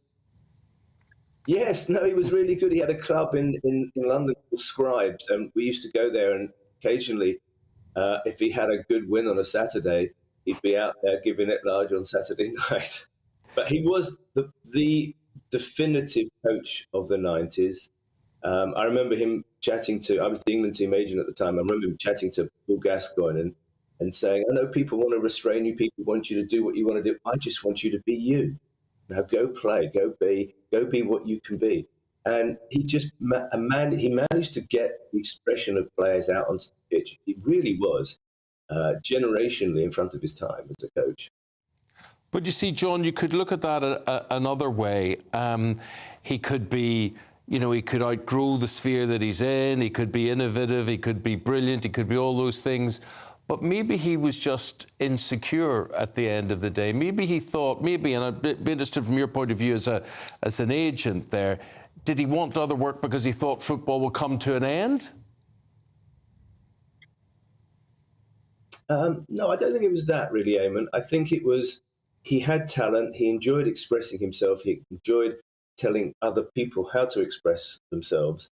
If there was a negative in the pack of cards, it's a bit of a mixed metaphor, but you know what I mean, then it was probably that he surrounded himself corporately with some strange people, and they led him down paths perhaps he shouldn't have gone down. And I think towards the end of his life, obviously he wasn't very well, and it all began to slip away from him. And at that point, he just became a bit of a recluse, which is sad, because as a human being, he was a warm, engaging, fun human being, but also somebody who had immense talent. He was given immense talent, and he used it. He used it to inspire other people. And John, what was he like to deal with? Because I've heard he was quite a fierce negotiator when he wanted to be. Oh, he was tough. He was tough. And don't forget, he came out of that sort of East London box of tricks. He wasn't the easiest guy to work with. But the one thing you could do with him, Aidan, is if you shook his hand, you knew you had a deal. That was good. And John, how do you think he'll be remembered in terms of his legacy? Because I was talking to Eamonn here last hour. Nobody seems to have a bad word to say about him. I think he will be known as iconic. Sadly, very often, the good in people only get recognised after they're no longer with us. And I think if you look at Princess Diana, there's no doubt she had a number of faulty parts to the Constitution, but everyone looks back with a smile now. And I think, I don't want to say that Terry Venables was like Princess Diana, but he had that iconic way about him that engraced himself to you and to the people around him. And I think those will be the sentiments that will be remembered. So yeah, he was tough. We all have to be tough at times. but he was hard, but he had these wonderful attributes of being able to make you feel that you were the most important person in his world at that moment. And I think that will be remembered. He'll be remembered very fondly, and on the football field, in the football world, as an iconic English coach. John, thanks very much indeed for your recollections this morning. That's John Smith, the football agent who knew Terry Venables very well over the years. Thanks very much, Aidan. Now to politics. The Prime Minister is to unveil nearly £30 billion worth of investment in new projects in the science, tech and creative industries today during a global investment summit that's being held at Hampton Court Palace. Let's talk more about all of this with the Minister for Business and Trade, Lord Dominic Johnson. Good morning to you. This is sort of the brainchild of the successor, or we should say predecessor, Boris Johnson. And this time this investment summit has managed to attract triple the amount of investment. Tell us more about what sort of investment we're going to be hearing about today. Well, thank you so much. It's completely fantastic. I'm here at Hampton Court. We've got 200 of the top business leaders in the world coming here to see why the UK is the premier destination for investment anywhere in the globe. We're announcing £29.5 billion worth of investment, and that's across the board, from asset allocators saying they're going to invest in Britain in general, to Iberdrola in offshore wind, to money raised for Oxford Quantum Circuits, and a whole range of other opportunities. And it's just a fabulous celebration of the opportunities that we offer to the world in terms of generating great returns and putting money into the UK economy.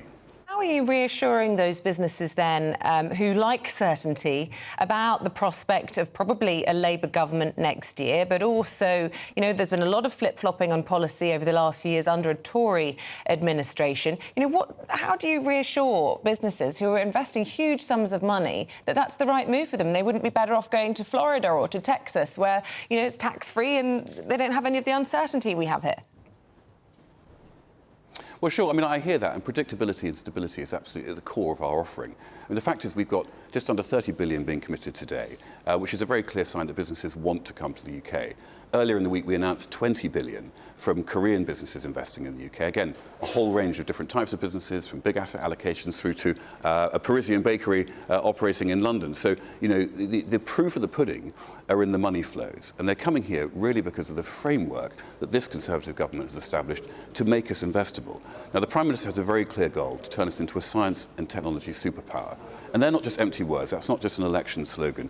It is key, because if we don't own the IP, if we don't commercialise the extraordinary brains and talents of the people in this country, we'll end up being a second-class price-taking nation. So this is a national endeavour, one, and two, it's working. A lot of people talk down our investment flows, but we are top in the world for greenfield renewable, and we're only third in terms of greenfield investments behind China and the USA. So really we're presenting a phenomenal story here, and the great message from today, which is something that we want to celebrate, is being bullish on Britain. Well, look, the big success story of the previous summit was these wind farms, and we're beginning to see the outcomes of that and the revenue that's coming into the economy as a result. And I was reading in your own press release this morning from the Energy Security Secretary, Claire Coutinho, about how the UK is attracting lots of low-carbon investment, £200 billion since 2010 and another £100 billion expected by 2030. But it begs the question then, with all this money, as you say, you follow the money flows, why is Rishi Sunak turning his back on the green agenda? And your own committee that looks into these things says that Britain's lost leadership in climate action. Well, I just dispute that totally. He hasn't turned his back on the green agenda. I think actually we're pushing forward even faster. I mean, we were the first country to really get our heads around offshore wind, which is why we're the global leader. It's absolutely extraordinary, the interest that we've generated. And we're also developing the scientific skills to enable us to do that better and make us more efficient. Other areas of extraordinary development are nuclear, fusion, hydrogen, and what the Prime Minister said was we're actually totally committed to our net zero targets, but we have to do it in a practical and manageable way. And the people watching this programme are going to want to know that A, we can create sustainable and cheap energy, but we can do it in a phased and measured way that doesn't overly impact the economy. And I think we're sort of having the best of both worlds. Let me return to the agenda today. Just under £30 billion of new investment has been committed at this extraordinary summit, led by the Prime Minister, my Secretary of State, Kemi Badenoch. I mean, that's an enormous celebration. I think this is probably the biggest and most effective investment summit ever delivered anywhere in the world. And we should really, as people of Britain over our breakfast today, celebrate that amazing fact. I mean, they're here because of you. Yes, but we talk about short-termism. When I say we talk, Rishi Sunak talks about how there shouldn't be short-termism in politics. You don't think that you were scared a little bit by the by-election in Uxbridge and suddenly have jettisoned a whole bunch of policies, even though, as you say, you follow the money flows are following the green agenda, but you're worried the electorate don't want to do that? Well, hang on. The money flows are following our policy framework. If you look at this year's announcements, even earlier this week with Nissan deciding to locate its production plant and a new battery factory for the Duke and the Qashqai. If you look back a few months before to the electric Mini being built by BMW, the Tata Gigafactory, these are companies who are coming to the UK, not to other countries. I mean, I'm fighting these battles in a competitive landscape. They're coming here because they believe that our green agenda is practicable, they can generate returns, and they have our absolute alignment of interest between our long-term ambitions and their desire to invest. So it's just simply not true to say that. I think Britain's got the balance right. We understand the impact on the consumers and the overall economy. We're absolutely ambitious in meeting our net zero targets. We've halved our emissions compared to other countries. We're way ahead of countries like France in terms of emission reduction. And as I say, you've got to follow the money. Okay. The proof that we have the right policy framework is that the people are here today investing in the UK. And to be honest, I think we should be celebrating that. We should talk ourselves up, Okay. be bullish on Britain. We have the people and we've got the technologies. Lord Johnson, a final question. It's day 4 of this sort of truce where we're seeing hostages and prisoners swapped in the Middle East. How hopeful are you that perhaps this could be extended? Well, we're very hopeful. I mean, the British government is absolutely focusing all its efforts on making sure we can come to a peaceful resolution. Personally, obviously today we're doing a very powerful business day, but all our personal thoughts are with the people wrapped up in this terrible conflict, and clearly David Cameron and the Prime Minister and all the senior leadership of the government are doing everything they can to try to move this to a peaceful resolution. OK, Lord Dominic Johnson, Minister in the Department for Business and Trade. Thank you very much indeed. 22 minutes now before 8 o'clock on this Monday morning. Still to come, inflation affecting everyone everywhere, even the Tooth Fairy. Find out how next.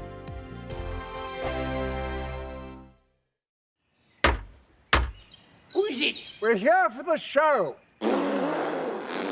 Welcome to the Dinosaur Hour with me, John Cleese. I was married to a therapist. And you survived? I thought we were getting Hugh Laurie. Second best.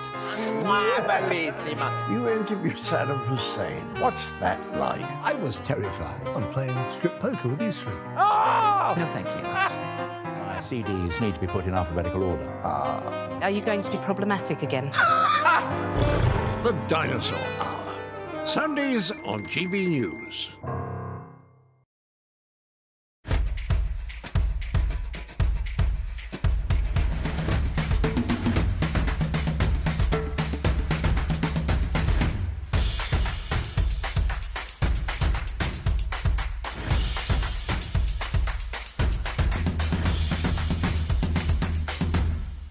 Wake up to the headlines with headliners every morning at 5 a.m. We treat you to the day's biggest stories before anyone else, 7 days a week. You can catch up on everything you need to know before you've even had your kippers. Headliners every morning at 5 a.m, only on GB News, the People's Channel, Britain's news channel.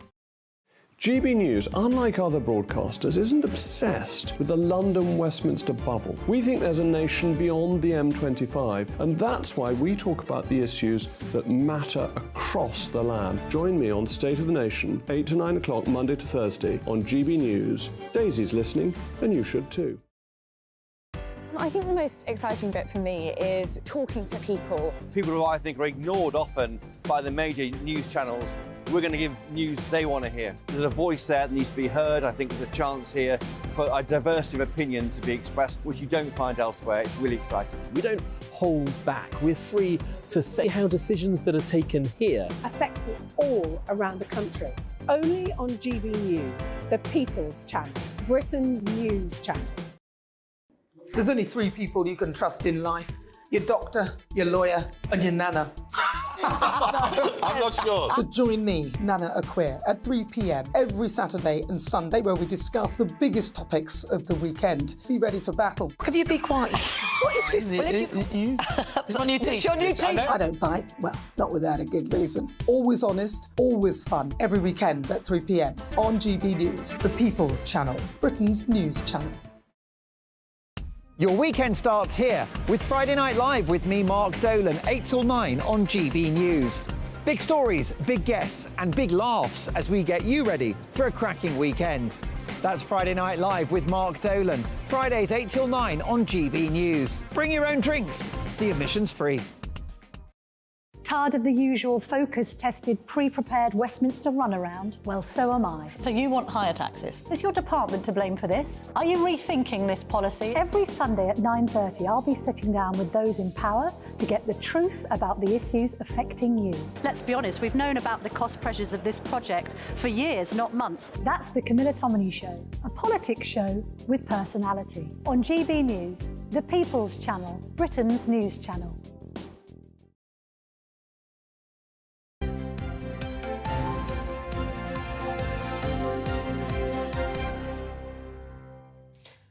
We are going through the headlines now this morning with the author and journalist Suzanne Holder and broadcaster and journalist Claire Muldoon. Welcome back to both of you. Thank you. Suzanne, let's start, shall we, with the front of the Daily Mail. And this is the coverage that they're giving of the anti-Semitism march yesterday. Very dignified affair. Yeah, exactly. That's the point they're making, really, that they're saying that there were estimated 105,000 people there, which is around half of Britain's Jewish population. And you can see why they felt the need to kind of go on this march, I think. But the point that's being made across the Daily Mail article is that how well-mannered it was, how it was quite dignified, and that actually some of the placards were actually quite humorous, using things like hummus against hate rather than Hamas, which obviously is quite clever. And it was led by kind of some of the people there who people would know, Rob Rinder, Tracy Ann Oberman, the actress, Rachel Riley, Maureen Lipman, Vanessa Feltz, people like that were leading the way. I think there was one particular arrest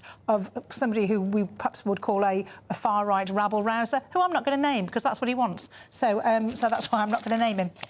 But yeah, there was a bit of a skirmish around him, but the rest of it was quite dignified. And yeah, that just goes to show what can be done. And as you mentioned, there are lots of prominent Jews there, but also lots of high-profile non-Jews also showing solidarity. For example, Boris Johnson and his wife, and brought, I think, one of their children. Yeah, they did. I think they had a baby that Carrie was carrying alongside. Yeah, and yeah, he said he wasn't there to kind of make a political point, but to stand with the Jewish population.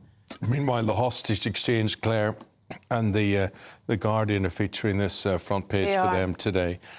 What more have you got to say on that? Well, as a mother of four, I can't get my head around what these parents must have gone through, especially Emily's father, who, of course, thought she had died, was murdered. But Leo Varadkar, his tweet, I thought, was completely insensitive. Contextually, it was so wrong. What did he say? He mentioned about Emily being lost and now she's found. She wasn't lost. She was taken as hostage by terrorists. But she was lost figuratively. No. He is a leader of a country. I think it was very insensitive to have used that language, and it didn't articulate and wasn't factually correct. No, you see, I don't see it the way you see it at all. I see she's disappeared from her family's memories and whatever. She was assumed dead. She was lost. Now she's found. No, I say lost and found. You would describe a child in a supermarket being lost and found. No, or it's a biblical phrase. Not a child. He was lost and then he There's nothing biblical about Leo Varadkar. Come on, Emily. Just stop it, Isabel. It's not the case. He's a very erudite guy. He speaks very, very well. He's very well composed. He doesn't tweet very well, and I think it was very insensitive, and whoever was all right, well, we'll all agree to disagree with you on that one. Wrong. But anyway, OK. Let's talk about Christmas cake, Suzanne. Christmas cake now. Never in my life have I eaten Christmas cake until last year. And I had some, and I found I could maybe like this. Is this as distinct from Christmas pudding? Yes, well, it is, but it's in the same sort of area. And the reason that we're talking about it is that Nigella Lawson has given us permission. Yeah. I didn't know I needed permission from Nigella Lawson. Of course you do. But of course, apparently I do. Anything to do with food. She said, don't go making the Christmas cake or having a Christmas cake if a lot of people don't like it. And a lot of people don't like it. It's the dense fruitiness of it. It's dried fruits, things. So mincemeat, mince pies, Christmas pudding, Christmas cake, all made with that sort of thing. And some people don't like it. I do like it, but I like it with cheese. And I have. And I don't marzipan or ice my cake. I make a fruit cake and just put fruit and nuts on the top. And then I've done it already, and my husband feeds it, which means that you put all the holes in it and you feed it over time with booze. So you actually make it. Why would you not just go to a shop and buy one? Because I want to know what's in it. And it's just part of the tradition of Christmas. I quite like to do that. Also, if I do that, then we've kind of got control of what it is. But as I lose control of it once my husband starts feeding it, and by the time we get to Christmas, we end up with boozy fruit soup. Are you a Christmas cake or pudding fan? I like Christmas cake in the run-up to Christmas, especially with a nice bit of icing on top. But you get the finger slices now in lots of different shops, and they're nice. You see, I think you've cracked it there. The thing is that so many people, I always say, the best thing about Christmas is the approach to it. Yes, absolutely. Watching programmes and things in the build-up to Christmas, then it's sort of, it can be too much at once after that. Yeah, and I do that thing of, don't eat that, it's for Christmas, don't eat that, it's for Christmas. And then eventually, my husband did point out that we just have a lot of food at Christmas we haven't eaten because I won't let him eat it in the run-up. So now I have to I have backed off on that, actually. And, but we haven't cut the Christmas cake yet, he's still feeding it. Can I just say, I have noticed through social media that a lot of people put their Christmas trees up this weekend. I don't know if anyone else has noticed that. Too soon. I don't remember November Christmas trees in homes really before. But we now follow what the shops do in commerciality and all shops have that done sort that of for thing. years and years. But suddenly, all my friends have put up their trees, and I'm thinking it's too early. It is too early. Well, my birthday is mid-December, so we always used to wait till after. I had my birthday, and then it was Christmas. So I tend to traditionally wait. It's my birthday next Sunday. It is on what day is it? I'm the 15th. Yeah, and well so remembered. Thank you, Claire. Thank you, Claire. But so I think the idea that would be as early as I would ever go with that. See, when I was growing up, we would wait until we broke up for the Christmas holidays before the tree went up. Because you can't clean and dust and everything, but once you've got Christmas cards everywhere and Christmas decoration, I think the shorter time it's up, the better. And I know that people think our house is kind of bedecked for Christmas all year round, and can I say, just because I'm married to Noddy Holder, it isn't. It isn't. But though, Suzanne, part of the thing is, Isabel was saying about, you get close to Christmas and put the tree up, fine, I get that, and that's certainly the way we used to do it, like maybe 2 weeks or 10 days before or something like that. But then you look at it and you think, oh, so much effort and faff. You might as well get value out of it all. Well, but yes, that is true. Yeah, it's the whole going up into the loft. Oh, I know. A lot of people go away for Christmas now, so they want to deck their house out before they go. Absolutely, that's what my friend. I messaged her going, "What are you doing, putting a tree up in November? I'm going away. Yeah. We have a kitten, so that brings a whole world of other problems. Yeah. Anyone at home that has tips on how to handle a kitten and a Christmas tree, I need them because I'm actually frightened. So they play with the balls, do they? No, I mean, you hear horror stories about kittens getting stuck and tangled in lights and things. So my husband said, "Well, get a tree but no lights." And I was like, the lights are No. Come round to my house. I have fibre optic trees. Well, there we go. I do. My wife gives me a room that I can decorate. But fibre optics is amazing. You can go to your phone, Isabel, and switch on your tree. Well, they don't flash on and off, though. They give me a headache. Those ones. No, you don't. You can do it if you want. You can make them whatever colour you want, whatever. They can strobe or not. No, I like a white. I like a nice warm, white twinkle. That's what then you mean. You like a one. yellow-looking one? Yes. Yeah, gold. No, a golden I like glow. blue-white. Do you know, I found myself, although I was criticising people for getting in Christmas spirit in November, I was doing one of those online. There's a sale last night of Christmas bows, and there's a limited edition. And I set my alarm for 7. No, it wasn't discounted. It was just the only time she sold them. Anyway, I set my alarm 7:27 p.m. I swear I was online on the dot. They'd all sold out. These giant bows. No, you need a fibre optic tree. And if you could lend me one, that'd be great. Well, the coloured lights are the most beautiful things. They're warm, It's a they're very friendly, 70s whatever. thing, It though. is, yeah. I used to love them when I was little, and then you kind of, as you kind of, my taste kind of change. But they are very kind of childhood Christmas. I know what you mean. There's a good debate. Coloured lights or not on the tree? Christmas cake or no Christmas cake? Kitten or no kitten? I do like a panettone. I love a panettone. Just throwing that out there to be controversial. Actually, I'm much more into that. I prefer a panettone, but I can't make a panettone, so I make the Christmas cake. Now, after that, I'm trying to see what story would come in next. Oh, let's talk about Meghan and Kate. Why not? Told to dress like Diana. We've got this fabulous picture. I don't know if we can show it on the screen, but you can talk to us about it, Suzanne. I saw you had somebody on talking about that and said that the fact that they were made to do it was I think they used the word piffle, which I thought was a very good word. But it does look like they were. But it does look, it is a strong maybe look. they chose to do it. But what's disappointing, I think, and focusing on this, and they always do this to women generally, but obviously the royal family, is to concentrate on how they're like Diana in the way just because they're wearing, and there's only a limited amount of colours and things that those women can wear. So eventually you are going to find pictures where they look alike. But I was thinking about, well, what other ways could they have kind of drawn those similarities? Kate is obviously very big in working with early years and children, which is obviously one of Diana's kind of specialties. She worked in a nursery.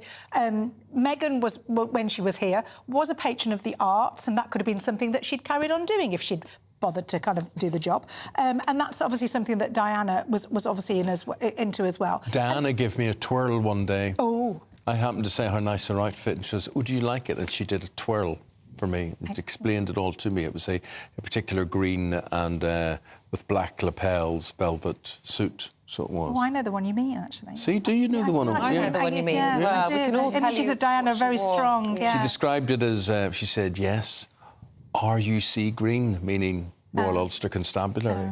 It was the colour of the police uniform in Northern Ireland at that time. And, yeah. My dad met her once. She came to his factory in the Midlands, and he was very impressed. What did Diana? What did Diana's security say after you'd met her to you? I can't divulge that. That's total privacy. That's like the Irish charm worked a treat, is all I'm saying. She was a big fan. Anyway, the Tooth Fairy, Claire. This is if this is saying that rates have gone up, I can confirm this. Yeah, I can't believe this. Rates have gone up in a generation of almost £1. On average, of course, it works out, the figures work out explicitly at 96 pence. It's gone up. But do you know who the most generous are for giving the Tooth Fairy some money? The Northern Irish. Yes. And do you know who's second? Scottish. But so how much would the Tooth Fairy leave in those places? Nearly £2 now, nearly over £3 for some of them. You'd have to be See, doing in our better house, than that. the Tooth Fairy leaves £2. Well, but do you know what? It doesn't buy you an awful lot. Well, in our house, there was like a £5 a time. It was a minimum. That's the Northern Irish. Kind of like past that stage, thankfully. But I remember forgetting sometimes that the Tooth Fairy had to arrive. You know, it was quite... And I used to forget, that the kids would expect the Tooth Fairy to come. And some of them would be writing wee notes to their Tooth Fairy. Some of them would name their Tooth Fairy. Aww. And now it's just so... Do you remember what it felt like to actually lose a tooth? Yeah, I do. Wiggle, wiggle, wiggle. No, you used to turn it, Put the thread around it. They did that to me at school. My headmaster at my primary school did that. And he took me to his office. It wouldn't be allowed now. Took me to his office, put a string around and did it to the doorknob and slammed the door to get my He'd be arrested for that now. He would. Thank you very much indeed, ladies. The girls are back in 40 minutes' time. Greg Dewhurst now with a weather update. That warm feeling inside. From Boxed Boilers. Proud sponsors of weather on GB News. Hello there, I'm Greg Dewhurst and welcome to your latest GB News forecast. It's a bit of a cloudy, wet morning, but it will become brighter as we move through into the afternoon, particularly across the north and the west. And we can see outbreaks of rain across England and Wales, showers across eastern Scotland, some of these wintry leading to an icy start. But slowly through the day, this low pressure system slips to the southeast. It allows skies to brighten, so sunny spells, Northern Ireland, western Scotland, and then eventually western fringes of England and Wales. Central and eastern England staying quite grey. Cool, temperatures 6 or 7 degrees. Mild initially across the southwest with highs of 11 or 12, but then temperatures dropping away quite quickly as cold air filters southwards on a northerly breeze. Frequent showers still piling in to eastern areas as we head through into the early hours. The west turning calmer with some clear spells and a frost forming. Some fog patches perhaps across southern parts of Scotland. Icy stretches still in the north and temperatures a little lower, generally falling to low single figures in the countryside, below freezing. So a frosty start, an icy start across the north and the west, quite a bit of cloud in the south with some fog patches, but it slowly becomes brighter, and most of Tuesday will be dry with sunny spells. There will be a scattering of showers largely across northern and western parts of Scotland, a few down the east coast, and also one or two later across central southern England, but plenty of sunshine and a cool feeling day for all. See you soon. That warm feeling inside, from boxed boilers, proud sponsors of weather on GB News. Well, still to come, we will be getting an update on the Israeli hostage situation and what has happened there over the weekend. More details coming up after this.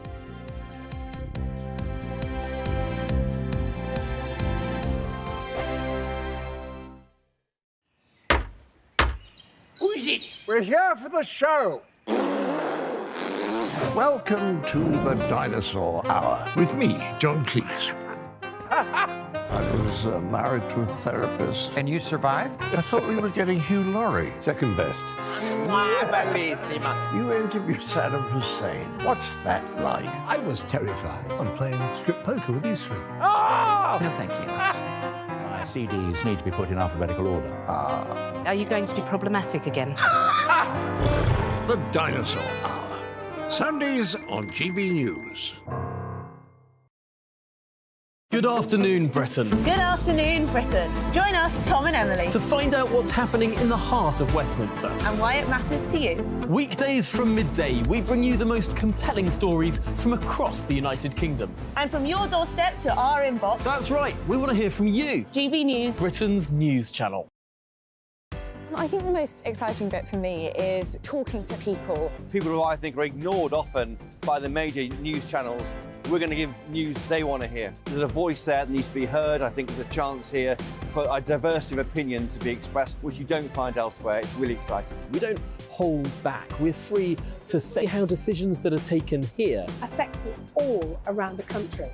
Only on GB News, the People's Channel, Britain's news channel.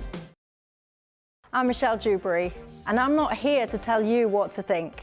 I'd much rather hear what you have to say. So send in your opinions to gbviews@gbnews.com. Keep them clean, and you never know, I might read them out.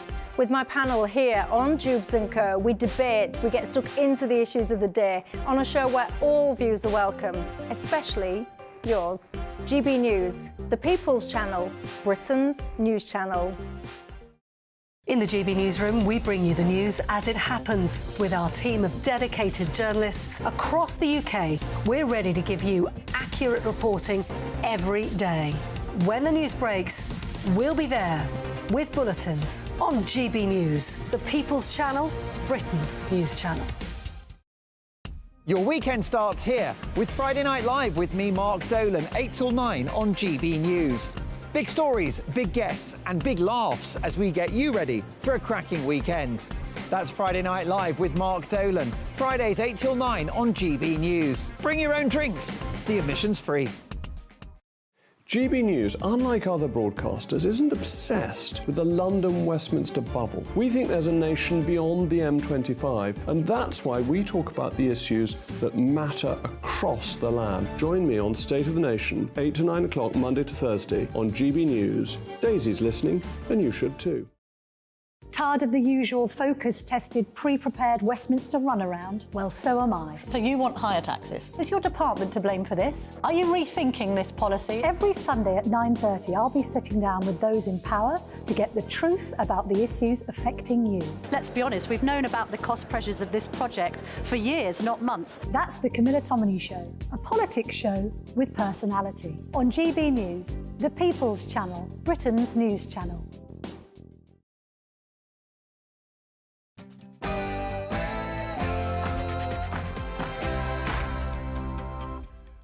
8 o'clock is the time, Monday, 27th of November.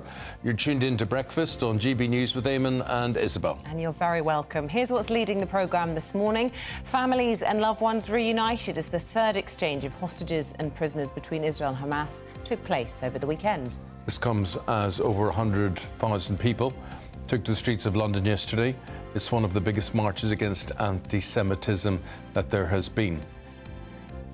The Prime Minister today is set to host investors and business leaders at Hampton Court Palace amid £30 billion worth of new investment in science and technology. So many tributes again today following the death of Terry Venables, which was announced yesterday. Aidan McGee joins us as we look back on his life and his career and people's opinions of him throughout the show. Aidan. Yeah, that's right. We'll be reflecting further on the life of Terry Venables, who died yesterday at the age of 80. And we'll be talking to his longtime friend, Harry Redknapp. And how cold will it get this week? Very apparently. Greg Dewhurst has all the details. A cold week to come, the potential of some snow, particularly over the hills later on in the week. Find out all the details for the weather for the day ahead coming up soon. You have been, I'm sure you've been getting in touch with us, just no one's given us any views. Having a quick look, split opinion on the Leo Varadkar comments. Lots of people saying, Isabel and Eamonn, you've totally wrong on this. Other people saying the same as us. It's a biblical... Why would we be totally wrong? He said that young girl from Ireland was lost and now she was found. And they're saying it was tactless. She wasn't lost, she was kidnapped, and that was a terrorist I think you're being a bit literal there, guys. I think you're being a bit literal. Yeah. And then other ones all getting in touch about Christmas trees and about whether it's premature to have them up in November and whether to go coloured lights or not. So far, I've only seen support for your view. Coloured lights are the way to go. I totally agree. I mean, so the rest of the panel so bland, disagree. Those sort of off-white sort of coloured lights everywhere. I don't mind colours in my... I'm going through a bow phase. So I'm going to have lots of bows. But just the lights need to be warm and cosy, but not bright colours. But each to their own, so let us know what you like. gbvs@gbnews.com. It would be boring if they were all the same. Send in your thoughts.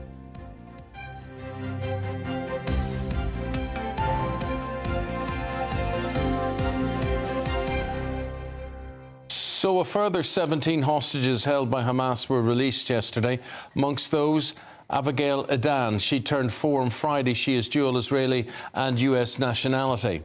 Yes, Abigail was one of the hostages released in exchange for 39 Palestinian prisoners from Israel.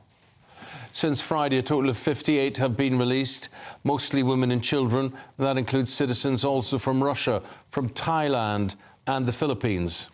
Well, Gazans have been using the pause in fighting to get desperately needed supplies of fuel, food and medicine. And earlier we spoke to Matthew Morris, a spokesperson for the International Committee of the Red Cross, about the humanitarian situation.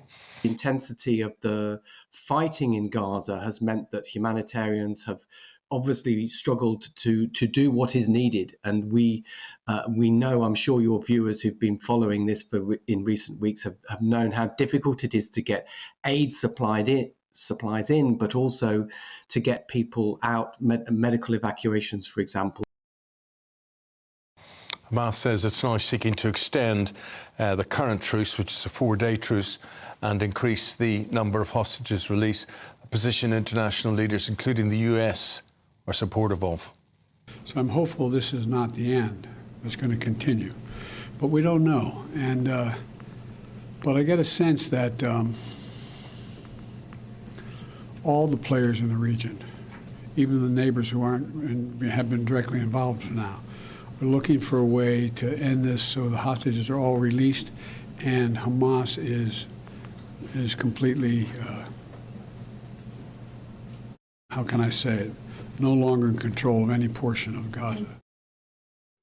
However, Israel's Prime Minister has told President Biden that his forces will resume their campaign in Gaza with full force once this temporary truce comes to an end. In London yesterday, let's have a look at what happened there. An estimated 100,000 demonstrators against anti-Semitism walked along Whitehall protesting against the rise in hate crimes in the UK since the October 7th attack in Israel. Well, among the thousands were prominent journalists, entertainers and politicians, including the former Prime Minister Boris Johnson, who spoke to us. What we're all doing here, and the only thing we're really doing, is showing solidarity with Jewish people. And that's necessary because since October the 7th, I'm afraid there's been a very peculiar response in many parts of the world, including, I'm sad to say, in London.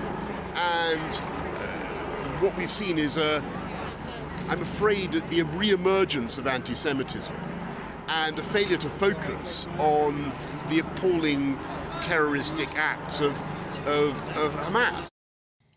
Before you ask, we have no idea what his hat says either. Is it FC something? Is it GT? Is it a football club? FC stands for football club. GT Grand Tour. No idea. Our reporter Charlie Peters. Grimsby Town. Grimsby Town. What would he be associated with Grimsby Town for? It's someone obviously lent him a hat, I think. It was a bit chilly. Anyway, to the message. I mean, we could start by talking about that, or do you want to go... Should we get an update on the hostage situation first, Charlie? Because we're hearing now that Hamas would like this truce to be extended. It sounds as though President Biden's supportive of that idea. The big question is whether or not President Netanyahu will be, or Prime Minister. It seems to be he's the bloc against the extension of this ceasefire, which is now, of course, in its final day today. This has been useful for Hamas, as we mentioned in the intro there, more supplies coming into Gaza for humanitarian reasons, but as we know, it's almost certainly the case that they are taking some of the fuel for their own military ambitions. But that ceasefire, while frustrating for the Israeli military mission, it will have been useful for them as well. A chance to reposition their forces, re-administer some logistical supplies. You know, that has been a significant struggle for the Israelis since October the 7th, but also to gain more intelligence. So since this war started, especially in Gaza, when that invasion took place, there were major intelligence gaps. Where are the hostages and where are the enemy forces? And we have seen several times when the Israelis have just got it wrong. Well, the Israelis have got it wrong, but are they in control or not? They are losing control of this war as it stands. This ceasefire has been an important period for them to reposition their forces. And some of those hostages that we've seen released have been released in northern Gaza, an area that Israel should really have under control at this point. It is the immediate objective of their invasion. And before they can turn their attention to the south, where they've forced millions of people into that tiny corridor, that humanitarian corridor on the coast, they need to have security in the north before they can take that mission south. That is a significant struggle, and as it stands, they don't have the control of that location. Whilst you're talking, Charlie, we're looking at the emotional pictures that we got over the weekend. There's Emily Hands with her father, dual Irish-Israeli. And, you know, I suppose behind a lot of what happens next will be the time it takes to hear from the hostages about what they will have intelligence to share, won't they? Their experience, where they were held, what it was like. And depending on what they are told, that might also influence what happens next from the Israeli perspective. And we've heard very little of the information that they have passed over. Of course, the Israelis keeping that security information very tightly controlled. Yesterday, I spoke to Mirit Regeva, the mother of Maya, who was released yesterday, rushed into hospital for surgery on her leg, urgent surgery. She had a gunshot wound, suffered 50 days ago, so very badly infected. The latest I heard that the surgery was successful. She hasn't lost her leg, so that's a great piece of news. But now the attention will turn to Maya and the other children and young girls and women who were released. What do they know? Where were they taken? Were they in tunnels? Did they know if they were in the north? Sensory deprivation would have definitely been something that these hostages endured. So how much information and intelligence kind of products they can produce and assist the Israelis in producing will be difficult to... How many hostages will remain once this ceasefire is over, will remain in enemy hands? Well, over 150 as it stands. And we have seen the Israelis under significant pressure from the families of those hostages since the war started, especially on Benjamin Netanyahu. How will you get these hostages released? And it's been interesting to see the psychological operation by the Israelis on Hamas to try and turn those tables around, saying for every 10 hostages you release, we will release these Palestinian prisoners, playing the same game to see perhaps if they can get some Palestinian families to apply that pressure to Hamas and saying, look, if you do this, you know, my mother, my father will be released. The danger, though, in all of this, Charlie, is that there could be a number of hostages that are lost, that are dead, that are unaccounted for, and Israel will not stop until they can find them. And I know that in the past there's been up to something like 1,000 Palestinian prisoners released in exchange for just one Israeli hostage. So, you know, not to be pessimistic, but there is a horrible feeling that this could go on and on and on whilst they wait for the remaining 150, and they will not stop, will they, Israel, until they're all accounted for? There is no doubt that the next phase of this military operation will be into the decisive phase to try and to take the whole of Gaza. But the main struggle that the IDF will have now is that those Hamas forces will have been adopting defensive positions in the south and blending in with those civilian forces. Their goal is to destroy Hamas, but most military analysts around the world now say that's quite impossible, because once you destroy the leadership, if you can, people who would have taken off their uniforms and returned to civilian life will bring them back on as soon as you leave. Charlie Peters, thanks for your take. Thank you very much indeed. The time is 8:10. COVID inquiry continues today. It looks set to be another big week. Yes, we've got Michael Gove tomorrow, Dominic Raab on Wednesday, Matt Hancock on Thursday, but today... British mayors will be facing the inquiry. Sadiq Khan from London, Manchester's Andy Burnham, both set to make appearances. Well, our London reporter Lisa Hartle's outside the inquiry chambers for us this morning. Good morning to you, Lisa. Gosh, it's going to be a blockbuster week then. Hello, good morning. Yes, well, as you said, today it's the turn of the mayors. So Andy Burnham from Greater Manchester, London's Sadiq Khan, and Liverpool's Steve Rotherham. They'll all be appearing as witnesses here. So this will be module 2 of the inquiry. So that's looking at core political decision-making during the pandemic, when decisions were made on what restrictions to impose on the country. Now, the mayors are likely to be questioned about communication with government during the pandemic as these restrictions were put in place. If you remember back, it was the different tiers of like Tier 1, Tier 2, Tier 3, each having their own different set of restrictions being placed on various parts of the UK over the period of the pandemic. Mr. Burnham in particular was involved in intense talks with Downing Street in October 2020. Excuse me. That's when we saw cases soaring in Manchester, and at the time there was a 10-day, almost like a standoff between Boris Johnson and Mr. Burnham, where Mr. Johnson wanted to impose the toughest restrictions possible on Manchester, whereas Mr. Burnham at the time was questioning why should it just be Manchester. Manchester was being a sacrificial lamb. There should be a nationwide tackling with these restrictions, not just Manchester, and also the financial implications that would bring. And as it turns out, days later, the whole UK went into lockdown anyway, but that's something that is expected to be discussed today. They're also expected to face claims that the mayors hindered the public response to these restrictions being in place because of that back and forth questioning with government, whether restrictions that were being proposed were the correct ones and whether there would be enough financial support for the public. Now, Sir Jonathan Van Tam, the former Deputy Chief Medical Officer, has said that arguing by mayors during this time hampered the public health response to the local lockdowns that were needed to be in place to try and bring those soaring cases down in certain areas. So we'll see all of that take place today from 10:30, with the first witness expected to be Sadiq Khan. OK, Lisa, thank you very much indeed. Right, we're going to speak to our political correspondent Olivia Utley now as things get underway over in... Where is this summit taking place today? Hampton Court Palace, I believe. Olivia, tell us about this Global Investment Summit. We spoke to the government just under an hour ago, who were saying they've got 3 times the amount of investment as the previous summit. What's behind it all? Yeah, so the government's very excited about this Global Investment Summit today at Hampton Court. It's the second of its kind. The first was in 2021, organised by Boris Johnson. It's attracted about £14 billion worth of funding into the UK. We're expecting to see we're not quite sure, but double, triple that this time around.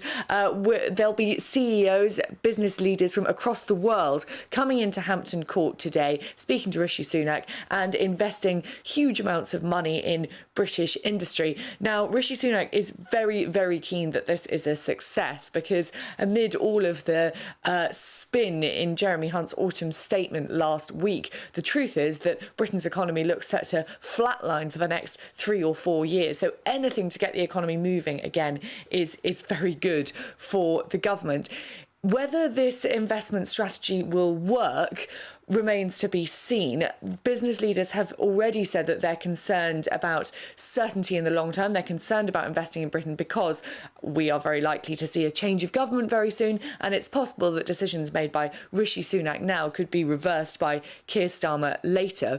Rishi Sunak's plan to scrap HS2 has also come under fire from business leaders who say that, he could promise them some sort of infrastructure and then decide to renege later when the costs become become too much. So there are concerns among business leaders, but it's hoped that today is going to be a positive day, not least because of one of the measures brought in Jeremy Hunt's autumn statement, full expensing, which essentially means that companies can offset costs spent on investment in their businesses in materials, so anything from sort of a laptop to a wind turbine, they can now be offset against tax for the entire future. That is a good sign for businesses, and hopefully Rishi Sunak is very much hoping at least that will mean that business leaders today are keen to invest in Britain and get that flatlining economy moving again. Yeah, one thing I think that Rishi Sunak has been really, really good at, and we all talked about this before he became Prime Minister, but is the brand. And I think back now to the Windsor framework, calling that very, very canny and holding that press conference in Windsor, obviously all the Regal connections. Then we had the AI summit at Bletchley Park, and now we've got this going on at Hampton Court Palace. I can't think of another Prime Minister that kind of used our landmarks perhaps so much to his advantage. We're just going to listen now, Olivia, to a clip of Lord Dominic Johnson, who spoke to us earlier about this summit. And then if you just give us your response. I mean, he was talking about being bullish about being Britain. Let's listen in. Pudding are in the money flows, and they're coming here really because of the framework that this Conservative government has established to make us investable. Now, the Prime Minister has a very clear goal to turn us into a science and technology superpower. And they're not just empty words. That's not just an election slogan. It is key. So there we go. I mean, I think that he's absolutely right, that these aren't just empty words from the Prime Minister. If there is one thing Rishi Sunak genuinely does feel very, very strongly about, it is making Britain an AI and science superpower. Now, there are those in his government who believe that he's actually following that goal at the expense of perhaps more urgent concerns. But it does feel, as you say, Isabel, that Rishi Sunak is in his element presiding over events like this. He very much cares about science in the UK. He's got a science minister sitting around the cabinet table for the first time ever. And as you say, he's very good at branding. The guy who's got in charge of his brand, Cass Horowitz, he's hugely admired across Whitehall for his slick branding. We saw that throughout the leadership campaign. So a combination of a sort of science and technology element to this event, plus, as you say, the importance of branding. Hampton Court Palace, we're expecting Buckingham Palace to host a reception with the King after this event. This all very much plays to Rishi Sunak's strengths. Thank you very much, Olivia. Appreciate it. OK, we were talking about the weather. Very cold over most parts of the country over the weekend. What's it like as we start a new week? Let's go to Greg Dewhurst. Hello there, I'm Greg Dewhurst and welcome to your latest GB News forecast. It's a bit of a cloudy, wet morning, but it will become brighter as we move through into the afternoon, particularly across the north and the west. And we can see outbreaks of rain across England and Wales, showers across eastern Scotland, some of these wintry leading to an icy start. But slowly through the day, this low-pressure system slips to the southeast. It allows skies to brighten, so sunny spells, Northern Ireland, western Scotland, and then eventually western fringes of England and Wales. Central and eastern England staying quite grey. Cool, temperatures 6 or 7 degrees.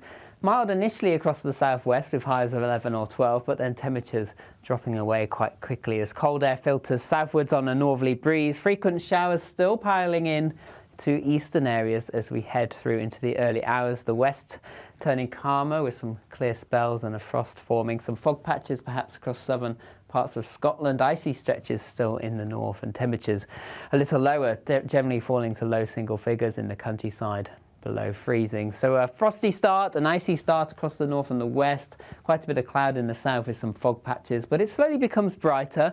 And most of Tuesday will be dry with sunny spells. There will be a scattering of showers largely across northern and western parts of Scotland, a few down the east coast, and also 1 or 2 later across central southern England. But plenty of sunshine and a cool feeling day for all. See you soon. Isabel has got a sneak preview of Hello magazine, which will, I'm telling you now, get your order in. It will sell out by the end of the week. It features me and her together. I'm just reading the article, and the first 2 paragraphs are it's got you laughing. Classic Eamonn. Well, you see, the point is... Having a pop at me. I didn't have a pop at you. I said... She does the same thing every day. She never shuts up. I said you're the most intelligent person that I know, but you know nothing about the real world or trivia. You don't. You don't know anything. You didn't know who Larry Grayson was? You don't know. You've never watched an episode of Friends. You've never watched an episode of The Crown. No. So, we just know what we know. I just don't know about football. The Crown. The Crown. The Crown. The Crown. Anyway, read it. What's the phrase? Why is he called El Tel for? Because he used to manage Barcelona. But why would you call him El Tel? Because it's short for Terry. It's like El Tel. It's like Spanish. It's a pun. I don't get that. I don't know. Anyway, that's what I have to deal with every day. Just get over it. He's called El Tel. And off. Hey, fine. And off. Okay. See, if there's some nice pictures in there if you don't want to read the article, which is mean. There are some nice pictures. Quite mean. I like the naked ones of you. I thought they were very good. Well, we didn't even get into that. We'll talk about that later. Anyway, we've got quite a serious debate now. Is it the break or is this a tease? Oh, phew. Right, we're going to Don't read it then if it's serious. Don't read it. OK, I won't. There's a surprise after the break. Join us after this. Tomorrow and I'll preview. Oh, look at that.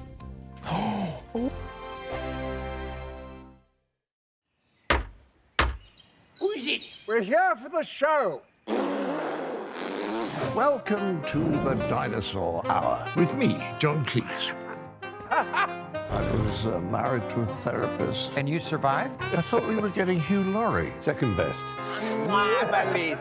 You interviewed Saddam Hussein. What's that like? I was terrified. I'm playing strip poker with you three. Oh! No, thank you. My CDs need to be put in alphabetical order. Are you going to be problematic again?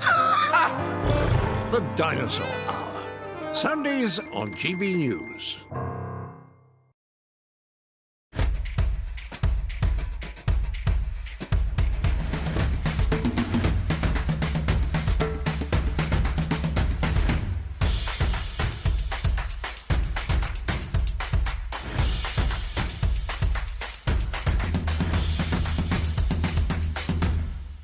Wake up to the headlines with Headliners every morning at 5 a.m. We treat you to the day's biggest stories before anyone else, 7 days a week. You can catch up on everything you need to know before you've even had your kippers. Headliners every morning at 5 a.m. only on GB News, the People's Channel, Britain's news channel. GB News, unlike other broadcasters, isn't obsessed with the London-Westminster bubble. We think there's a nation beyond the M25, and that's why we talk about the issues that matter across the land. Join me on State of the Nation, 8 to 9 o'clock, Monday to Thursday, on GB News. Daisy's listening, and you should too. I think the most exciting bit for me is talking to people. People who I think are ignored often by the major news channels. We're going to give news they want to hear. There's a voice there that needs to be heard. I think there's a chance here for a diversity of opinion to be expressed, which you don't find elsewhere. It's really exciting. We don't hold back. We're free to say how decisions that are taken here affect us all around the country.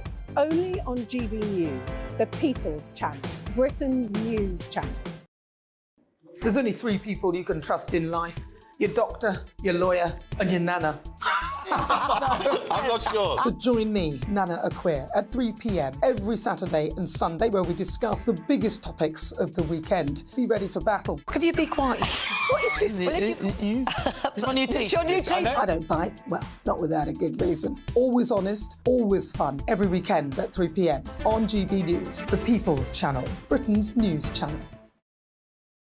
Your weekend starts here with Friday Night Live with me, Mark Dolan, 8 till 9 on GB News. Big stories, big guests and big laughs as we get you ready for a cracking weekend.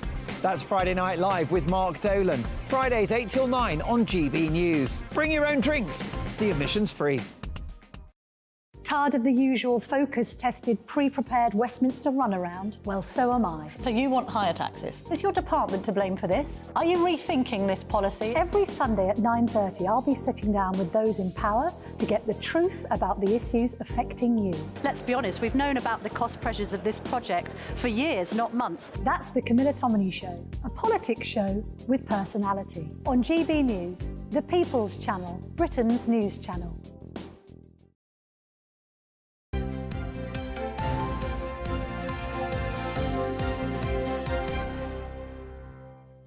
Go on. Sorry? I was about to dive into it, but you go for it. The lawyer representing Chris Kaba, who was shot by an unnamed police officer, has warned that the Home Office's review of armed policing might give officers carte blanche to behave as they like. So, as the Home Office is continuing to investigate all options, we're asking this morning whether armed police officers should be allowed to shoot with the intention of killing. Well, we're joined by the former Scotland Yard detective and firearms officer Peter Blexey to discuss this. And obviously, we don't want to go into the case of Chris Kaba in any detail because that needs to go through its own official channels. But the concept that we're discussing this morning and the lawyer's warning there, do you agree with it? Well, the lawyer's words are frankly ludicrous. I mean, they're absolutely... I just dismiss them out of hand because any officer that's gone through firearms training will tell you that from minute one, on day one of that training, you are told your actions will be scrutinised if you draw that weapon from its holster and, of course, if you fire it. In both situations, do you know what, Peter? I look at scrutinised. this and I think, why would anybody want that job? We need that job. We need people to do that job. But the restrictions, it always seems to be that the firearms officer is in the wrong right from the start. And you know, when they draw that weapon and discharge it, they're immediately suspended. Yes, and face a lengthy investigation, and sometimes... So why do the job? Well, but fortunately, people do. It is a job that comes with some kudos. It is a job of immense responsibility. Some firearms officers have greater responsibility than others. There is, of course, different levels. You have the armed response vehicle drivers that patrol the streets of London and the UK 24 hours a day. You have the officers that guard palaces and Downing Street and all of that. You have officers that guard the Prime Minister and the Royals. And then, of course, at the very top of the tree, in terms of specialist training, you have the counter-terrorism specialist firearms officers, who are the ones that are trained to go into buildings where there may be bombs, marauding terrorists and the such like.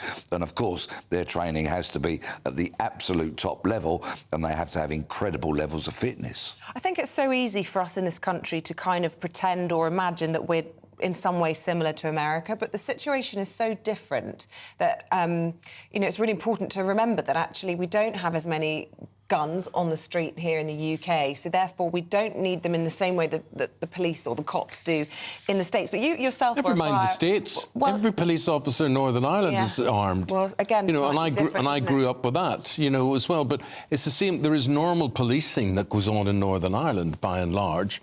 So I mean, personally, I don't get what all the big fuss is about. And throughout the UK, the number of occasions when officers fire their weapons is minuscule in comparison to the amount of firearms operations or calls that they attend. It's a tiny, tiny amount. Now, I'm old enough and been in policing long enough, or that long ago, to remember cases where officers stood trial for shooting Stephen Waldorf, who they mistook for a very dangerous fugitive. They went to the Old Bailey, they were acquitted. An officer called Dougie Lovelock was charged after he shot a woman called Cherry Gross.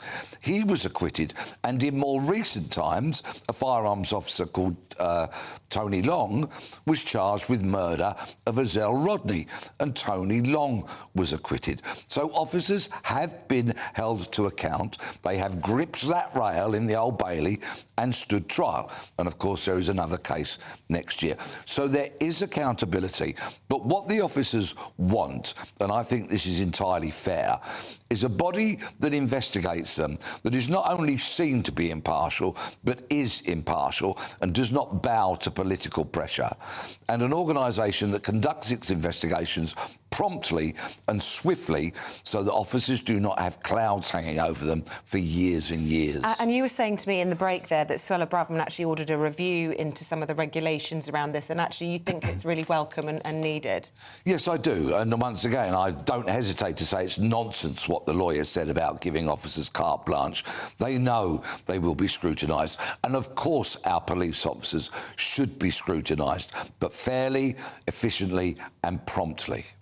Well, there we go. You were actually a firearms officer yourself, weren't you? I mean, did you take the view that if the bad guys were going to be having weapons, you sure as heck wanted one as well. Absolutely, but I thought long and hard about had I joined the police and was I willing, if need be, to take somebody's life. I thought about that deeply and for a long time before I decided, just as you said, well, the bad guys are increasingly having guns, so I think I owe it to myself, my colleagues and the public to carry one. When you couldn't be an officer in the USA without carrying a gun, because every fruit and nutcase in the land has got their hands on a gun. Indeed, unfortunately, we're a very, very long way away from that, and our police and the National Crime Agency deserve credit for putting so much focus on taking guns off the streets of Britain. But I know an awful lot of police officers that if they were forced into carrying a firearm would simply say, policing is not for me. Peter, got to leave it there. Thank you very much indeed. Peter Blexley is a former Scotland Yard detective and indeed, as you've just heard, a firearms officer. In tribute now to Terry Venables, Aidan McGee joins us in the studio. Yes, indeed. We're reflecting all morning on the life of not just an extraordinary football manager, an extraordinary coach, but also an extraordinary individual, Eamonn, somebody who could do everything apart from coaching and football management. He could do singing, he was a playwright, he was involved in business to a high level as well. And I want to show you something that's quite fun because his singing voice was something that was quite celebrated, I think. And there's an advert we've managed to dig out from the archives. It's Harry Redknapp appearing in a video. I can't remember what the advert's actually for. It's probably best I don't say anyway.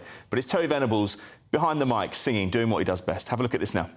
There's a blackening shadow, yeah, while I can think, while I can talk, while I can stand, while I can walk, while I can dream. Please let my dream come true.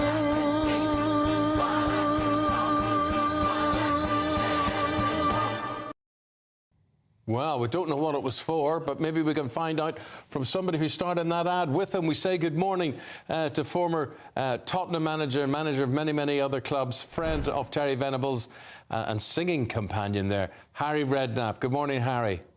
Good morning, guys. What was the advert for, Harry? Do you remember?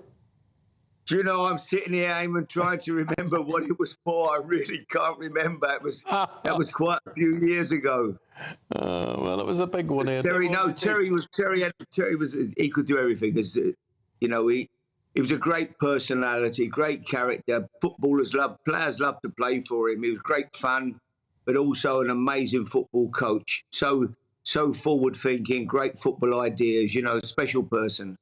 When did you first come across him, Harry? Because you're from a similar part of town, aren't you, over in the East End of London? But where did you first encounter Terry? I guess it was from your playing days, wasn't it?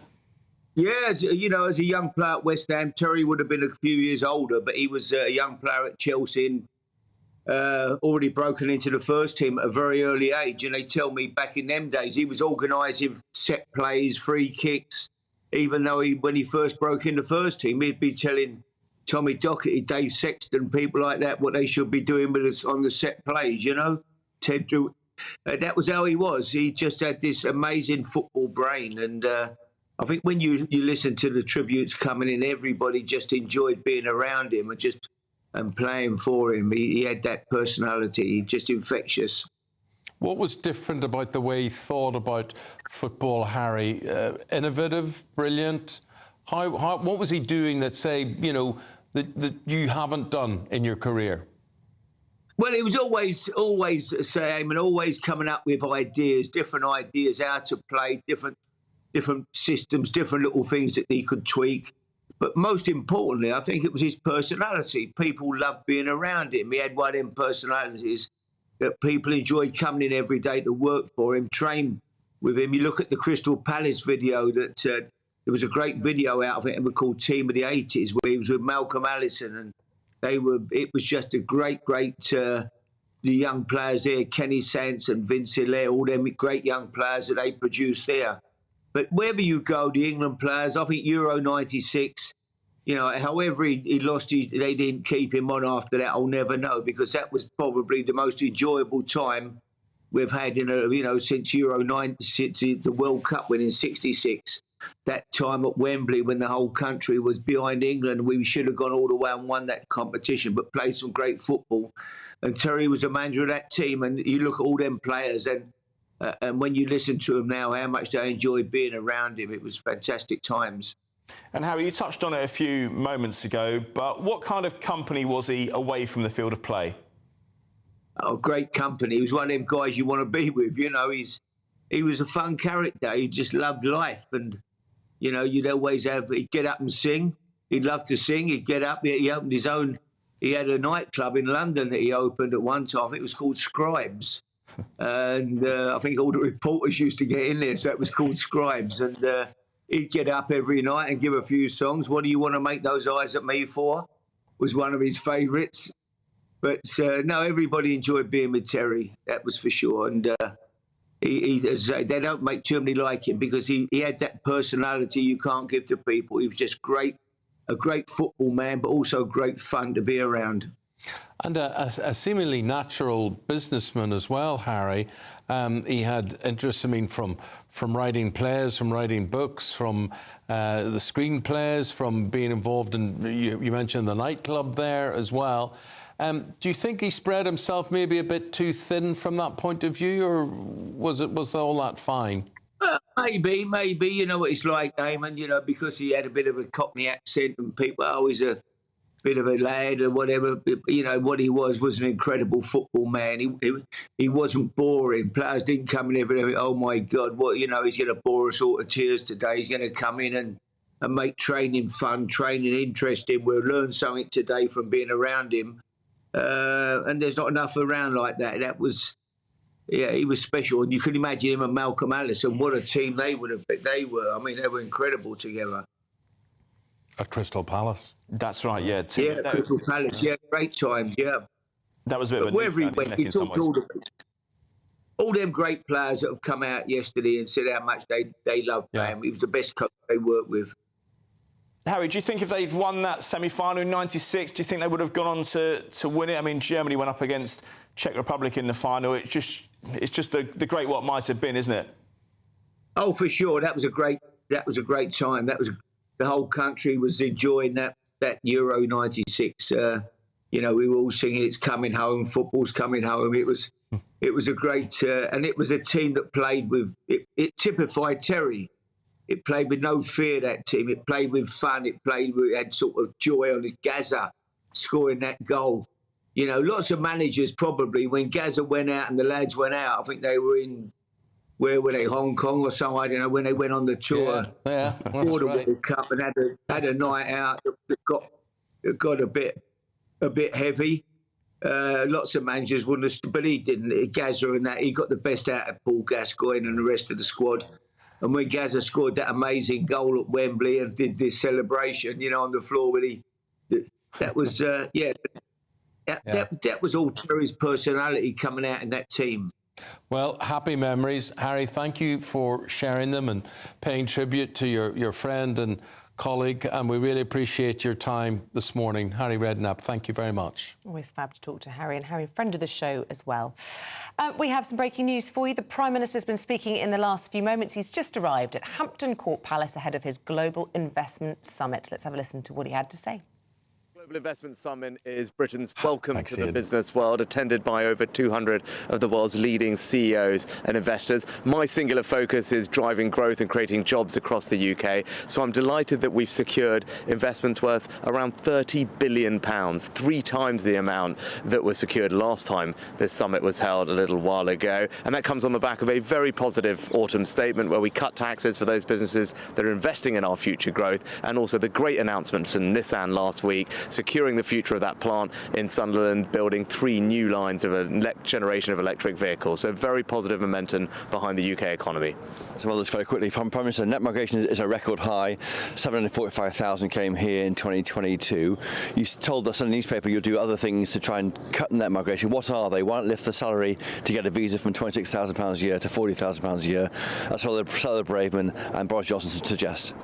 Well, I'm very clear that the levels of net migration are too too high. They need to come down to more sustainable levels. It's encouraging that the Office for National Statistics last week did say that the numbers are already slowing, but we need to do more. I've already taken action to tighten the number of dependents that students can bring when they come and study here. We'd seen a very sharp rise in those numbers, and that measure that I took represents the single biggest measure to bring down legal migration that anyone's ever taken. But of course, as we need to do more, we'll look at that, and where there are abuses of the system, we will of course act on that, because the levels do need to come down. They are too high. Richard Tye says he's in talks with several Tory MPs about switching to reform. Are you concerned by that? I'm focused on delivering for the British people. We've had a very positive autumn statement where we're now cutting taxes for 28 million workers across the UK. That's going to come in January to ease the burden on the cost of living. We're cutting taxes for businesses so that they can invest in our future growth and create jobs. And this summit represents the enormous positive momentum behind the UK economy, and that's what I'm focused on doing. Thanks very much.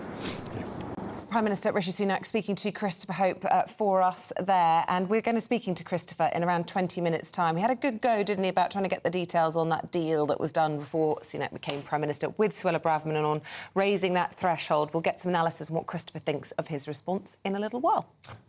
Meanwhile, it's beginning to look a lot like Christmas. Why is that? Well, it's way too soon because, well, it's November.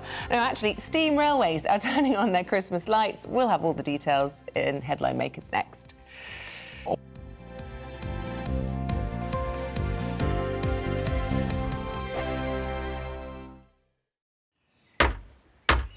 Who is it? We're here for the show. Welcome to the Dinosaur Hour with me, John Cleese. I was married to a therapist. And you survived? I thought we were getting Hugh Laurie. Second best. You interviewed Saddam Hussein. What's that like? I was terrified. I'm playing strip poker with these three. Ah! No, thank you. My CDs need to be put in alphabetical order. Are you going to be problematic again? The Dinosaur Hour. Sundays on GB News. Good afternoon, Britain. Good afternoon, Britain. Join us, Tom and Emily, To find out what's happening in the heart of Westminster. and why it matters to you. Weekdays from midday, we bring you the most compelling stories from across the United Kingdom. And from your doorstep to our inbox, That's right, we want to hear from you, GB News. Britain's news channel. I think the most exciting bit for me is talking to people. People who I think are ignored often by the major news channels. We're going to give news they want to hear. There's a voice there that needs to be heard. I think there's a chance here for a diversity of opinion to be expressed, which you don't find elsewhere. It's really exciting. We don't hold back. We're free to say how decisions that are taken here affect us all around the country. Only on GB News, the People's Channel, Britain's news channel. I'm Michelle Dewberry, and I'm not here to tell you what to think. I'd much rather hear what you have to say. So send in your opinions to gbviews@gbnews.com. Keep them clean, and you never know, I might read them out. With my panel here on Jubes & Co, we debate, we get stuck into the issues of the day on a show where all views are welcome, especially yours.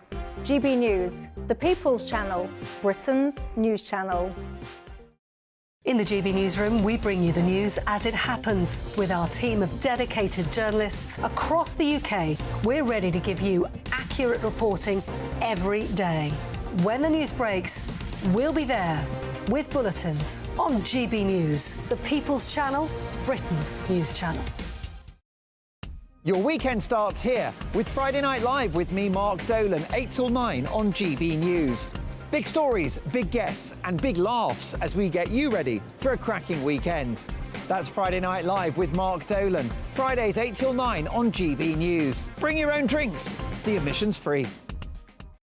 GB News, unlike other broadcasters, isn't obsessed with the London-Westminster bubble. We think there's a nation beyond the M25, and that's why we talk about the issues that matter across the land. Join me on State of the Nation, 8 to 9 o'clock, Monday to Thursday, on GB News. Daisy's listening, and you should too. Tired of the usual focus-tested, pre-prepared Westminster runaround? Well, so am I. So you want higher taxes? Is your department to blame for this? Are you rethinking this policy? Every Sunday at 9:30, I'll be sitting down with those in power to get the truth about the issues affecting you. Let's be honest, we've known about the cost pressures of this project for years, not months. That's the Camilla Tominey Show, a politics show with personality. On GB News, the People's Channel, Britain's news channel.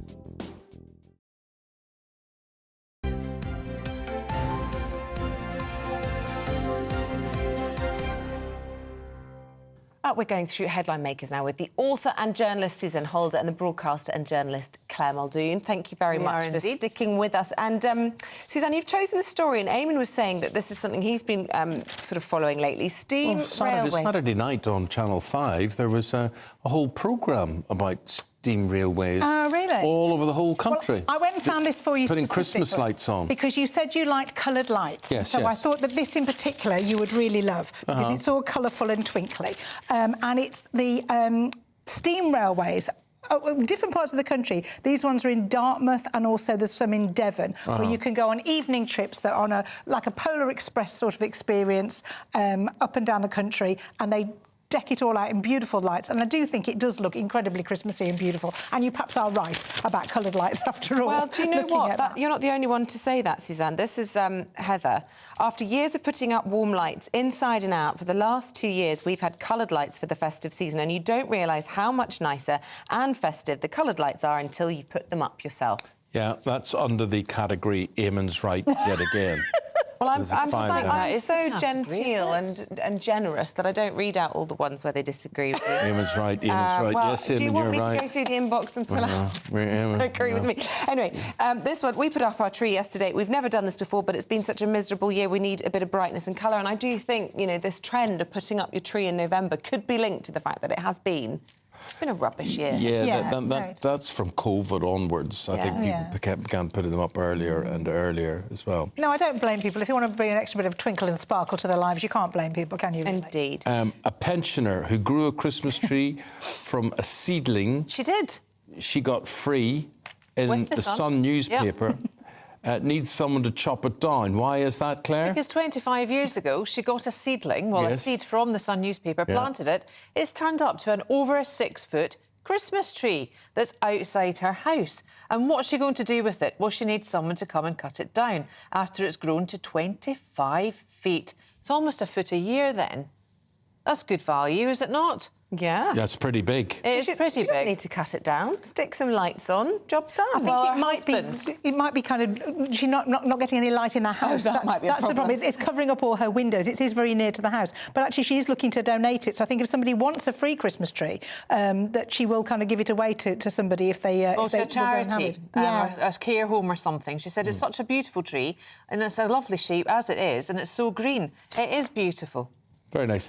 Claire, tell us about the criminal justice system in Scotland. What's all going wrong there? Right, well, where do I start? What is going wrong with Scotland? I would firmly put it at the feet of the SNP. Hamza Yousaf, see what I did there, isn't as good as Nicola Sturgeon was in terms of the way he commands himself, I would say. There's so much money being wasted up there at the moment. The criminal justice system in Scotland is unsustainable. And Sheena Robson was on Andrew Marr yesterday, you know, absolutely blaming the Conservative government for lack of funding to Scotland, notwithstanding the fact she's getting, what, £545 million worth of funds in the shape of the Barnett bung. I mean, it's just incredible. You could not make this up. Operation Branchform, which is investigating Peter Morrell, the husband of Nicola Sturgeon and Nicola Sturgeon, all that ring-fenced money, no one knows where it is. That investigation on its own has cost the Scottish taxpayer £1 million. Do we know when that's going to report? We don't know when it's going to report. We can only surmise that perhaps they have found something or they haven't. And do you know what? If they haven't found anything in over 2 years, they should call in people who do know what they know, like the FBI who are quizzing Hancock and Gove over the PPE about Michelle Mone, another corrupt Scot in my opinion. But Scotland is just ridiculous, and the sooner People in Scotland vote against the SNP, the better it will be for the people of Scotland and indeed the United Kingdom. Whether or not you want independence, whether or not you think independence is a good thing for Scotland, the SNP aren't. Hamza Yusuf always fascinates me. Such a young fella. And he always looks as if he's on a very short fuse, as if he's going to burst out, you know... Internally combust or something? Yes. Yeah. He seems quite angry. Very angry. All the time. Well, you would, wouldn't you, when you've got that load of people to... I mean, Michael Matheson, that iPad, £11,000 he racked up his kids, in Morocco. His kids racked it up, they said. He threw his kids under the bus. What father, one, does that? And what two politicians... Well, what are you watching on your iPad that it racks up 11,000 quid? Exactly. Yeah. Nothing that a child could access, I wouldn't have thought, but I mean, far be it from me to say that. And this was confidential information that ought to have been used only for constituency work, and yet he gives it to his sons. I don't think so.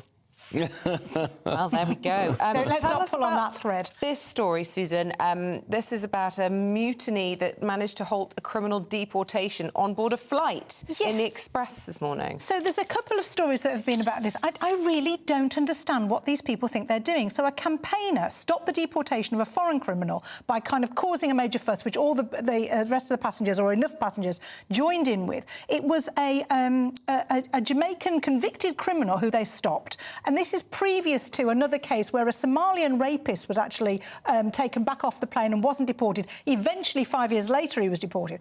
But what I don't understand, this person who is boasting about the fact that she achieved this, Hannah Gaffey, 26, contacted the Detention Action charity for for advice on how she should go about it, boasting about the fact she did it.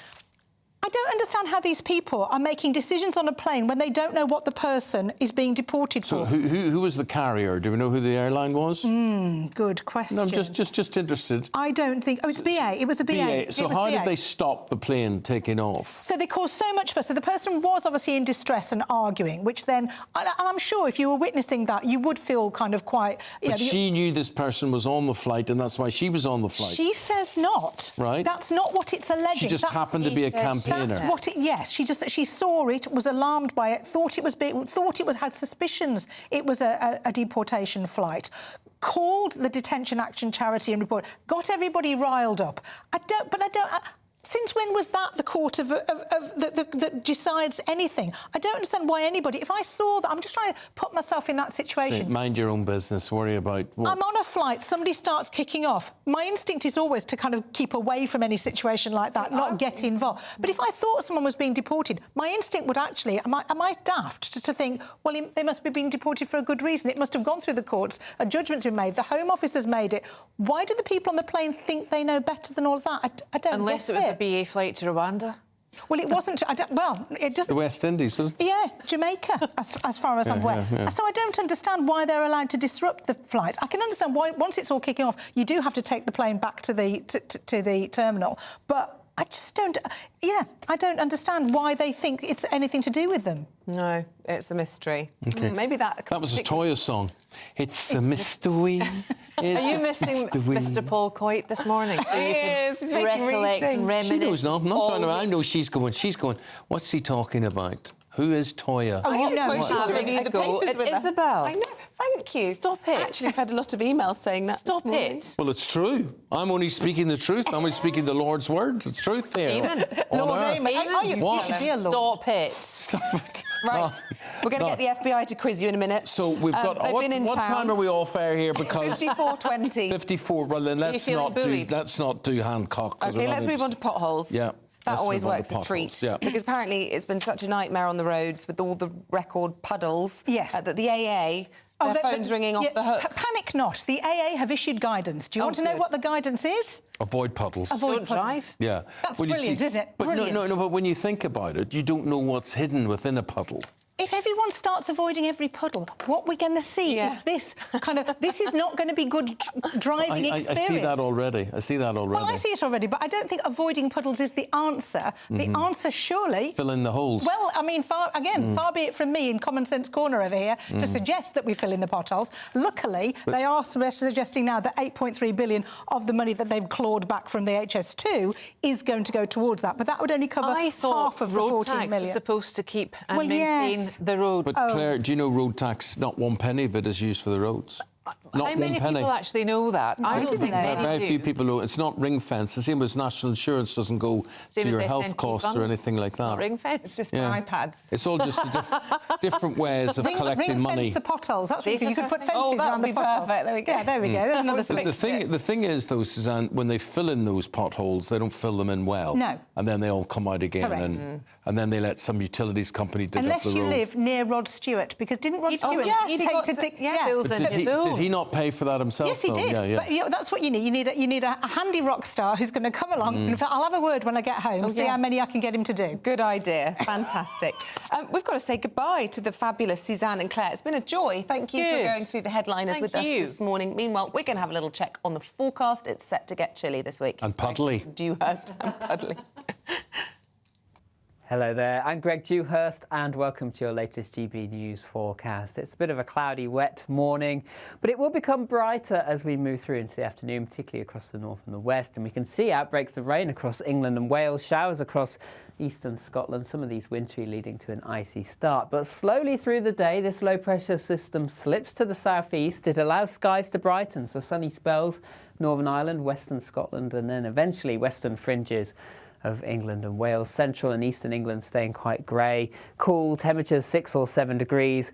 Mild initially across the southwest with highs of 11 or 12, but then temperatures dropping away quite quickly as cold air filters southwards on a northerly breeze. Frequent showers still piling in to eastern areas as we head through into the early hours. The west turning calmer with some clear spells and a frost forming. Some fog patches perhaps across southern parts of Scotland. Icy stretches still in the north and temperatures a little lower, generally falling to low single figures in the countryside below freezing. So a frosty start, an icy start across the north and the west. Quite a bit of cloud in the south with some fog patches, but it slowly becomes brighter.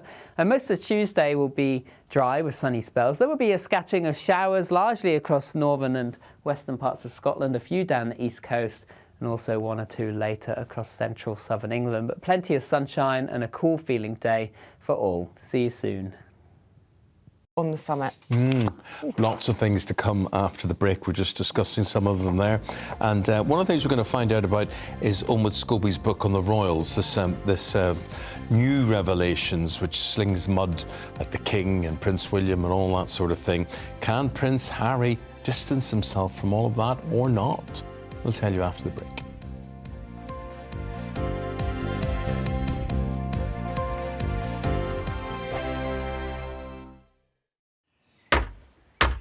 Who is it? We're here for the show. Welcome to the Dinosaur Hour with me, John Cleese. I was married to a therapist. And you survived? I thought we were getting Hugh Laurie. Second best. You interviewed Saddam Hussein. What's that like? I was terrified. I'm playing strip poker with you three. Oh! No, thank you. My CDs need to be put in alphabetical order. Are you going to be problematic again? The Dinosaur Hour. Sundays on GB News.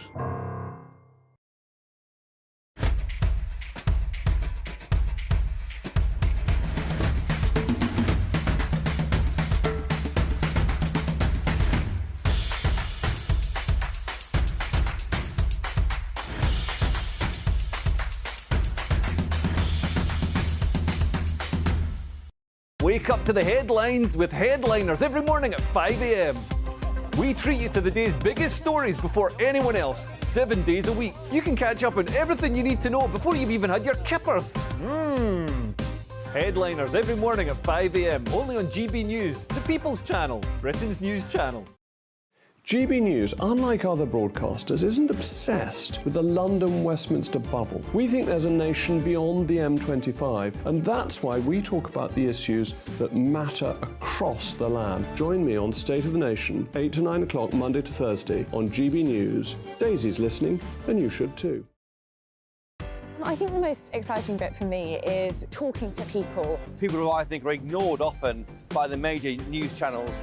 We're going to give news they want to hear. There's a voice there that needs to be heard. I think there's a chance here for a diversity of opinion to be expressed, which you don't find elsewhere. It's really exciting. We don't hold back. We're free to say how decisions that are taken here affect us all around the country.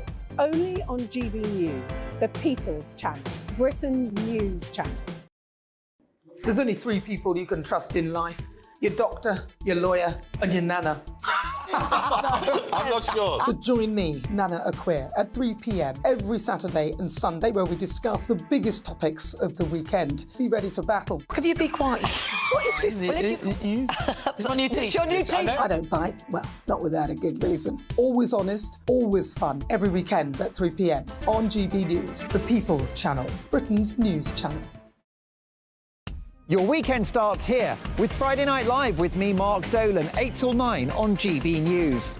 Big stories, big guests and big laughs as we get you ready for a cracking weekend. That's Friday Night Live with Mark Dolan, Fridays 8 till 9 on GB News. Bring your own drinks, the admission's free.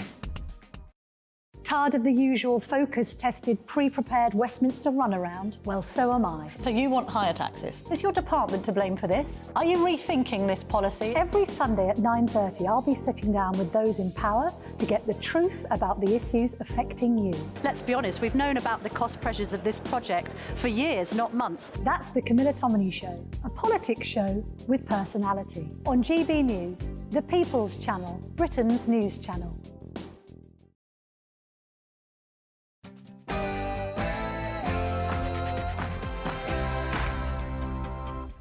Good morning. It's just about to turn 9 o'clock on Monday, the 27th of November. You're very welcome to breakfast with Eamonn and Isabel. You are very welcome indeed, wherever you're watching, wherever you're listening, our growing audience on radio, and then you talk to those Alexa things and you say, Alexa, play GB News, and you'll get us on the radio. That's as simple as that. Yeah, as well. Yeah, OK, here's what's leading that news this morning.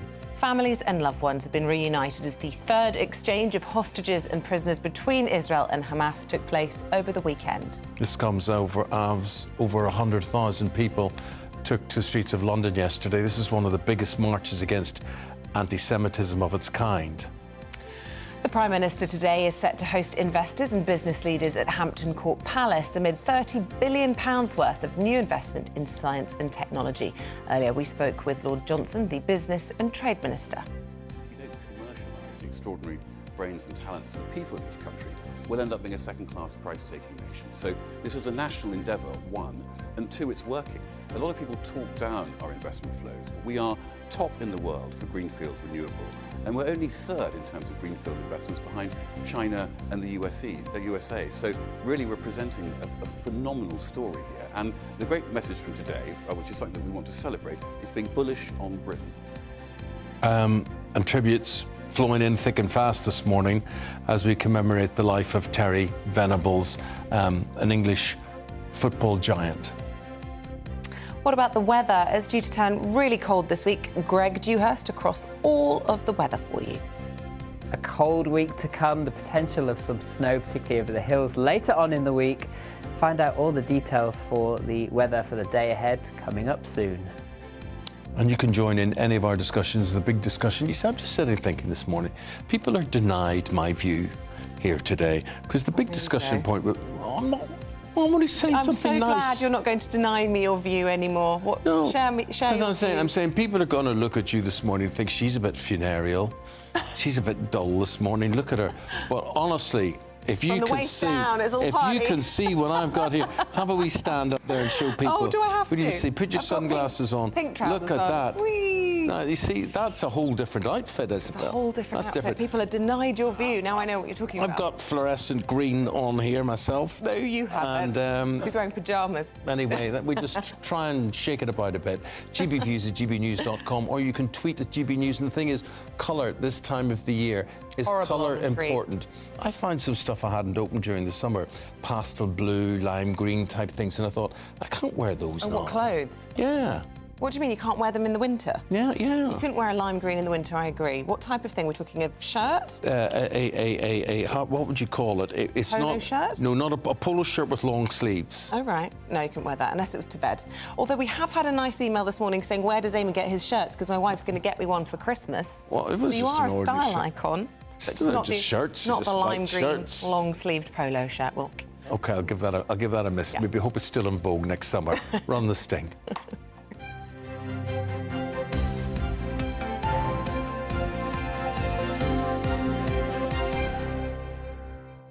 Well, to our top story this morning, and a further 17 hostages being held by Hamas were released yesterday. Now, amongst those released, Abigail Eamonn. She turned 4 on Friday. She is dual Israeli and US nationality, and she was one of the hostages released in exchange for 39 Palestinian prisoners from Israel. Since Friday, a total of 58 hostages have been released by Hamas, mostly women and children, and it includes citizens also from Russia, Thailand and the Philippines. Gazans have been using the pause in fighting to get desperately needed supplies of fuel, food and medicine. Earlier we spoke to a man called Matthew Morris. Now, he's a spokesperson for the International Committee of the Red Cross, and he told us about the humanitarian situation. The intensity of the fighting in Gaza has meant that humanitarians have obviously struggled to do what is needed, and we know, I'm sure your viewers who've been following this in recent weeks have known how difficult it is to get aid supplies in, but also to get people out, medical evacuations, for example. Well, Hamas says it's now seeking to extend the current 4-day truce with Israel and to increase the number of hostages released. That's a position that international leaders, including the United States, have endorsed. However, Israel's Prime Minister has told the President of the USA that his forces will resume that campaign with full force once this temporary truce comes to an end. Well, meanwhile, yesterday in London, an estimated 100,000 demonstrators against anti-Semitism marched along Whitehall, protesting against the rise in hate crimes and anti-Semitism in the UK since October the 7th. Amongst the thousands were prominent journalists, entertainers and politicians, including the former Prime Minister Boris Johnson, who spoke to us. What we're all doing here, and the only thing we're really doing, is showing solidarity with Jewish people. And that's necessary, because since October the 7th, I'm afraid there's been a very peculiar response in many parts of the world, including, I'm sad to say, in London. And what we've seen is, I'm afraid, the re-emergence of anti-Semitism and a failure to focus on the appalling terroristic acts of Hamas. Well, our reporter Charlie Peters is here for the very latest in all of this. And Charlie, when this deal was initially brokered, we were told there were going to be 50 hostages released in return for 140 or so Palestinian prisoners. We've already exceeded 50 hostages, have we not? Are we expecting any more today on day 4 of the truce? It's unclear, and I think both sides are holding on to their most valuable hostages. So we know that Hamas has some 20 US nationals, which really keeps Biden's interest in extending that ceasefire as it enters its final 24 hours. And the Israelis are also holding on to some of the most dangerous Palestinian hostages, or prisoners, sorry, I should say, that they're holding on to. They released yesterday a woman, a suicide bomber, whose improvised explosive device didn't kill her but seriously wounded her. So clearly a very dangerous person there released. But it shows that they still have many more prisoners that they can exchange for those Israeli and indeed American hostages. But I think those 20 will be the key. And that's really where US President Joe Biden is keeping his pressure on Netanyahu to retain that ceasefire for as long as possible. And if the ceasefire is retained, it won't be just down to one leader in all of this, will it? It will be either Israel with the support of America or Hamas with the support of Qatar. You've got to play in Egypt to all of this as well. What sort of pressure is being applied now to try and extend the ceasefire, now that people have had this breather, if you like? You know, there's real pressure to maintain it as long as possible. I think it's the international nationalities within the hostages situation maintaining that pressure, because that also allows Qatar, as the international mediator, to gather support from all the other countries engaged. There are dozens of nationalities being held by Hamas throughout the Gaza Strip. And also an extended reason for pushing for a longer ceasefire is the opportunity to gather intelligence on where hostages are. In the last hour, we spoke about we don't know their status, their safety, their security, but of course also their location. So it's useful for the Qataris and the Americans to extend the ceasefire, to possibly retain some more of their personnel and their civilians who are kept hostage. But also, while the Israelis are unhappy with an extension of the ceasefire, it could also benefit them in terms of extending their intelligence support. Because as they turn to this next phase, it will not be as easy as this immediate objective of North Gaza. They will not be able to sweep in the 3 or 4 armoured divisions, all tanks, all blazing into the south as they did in the north. Why?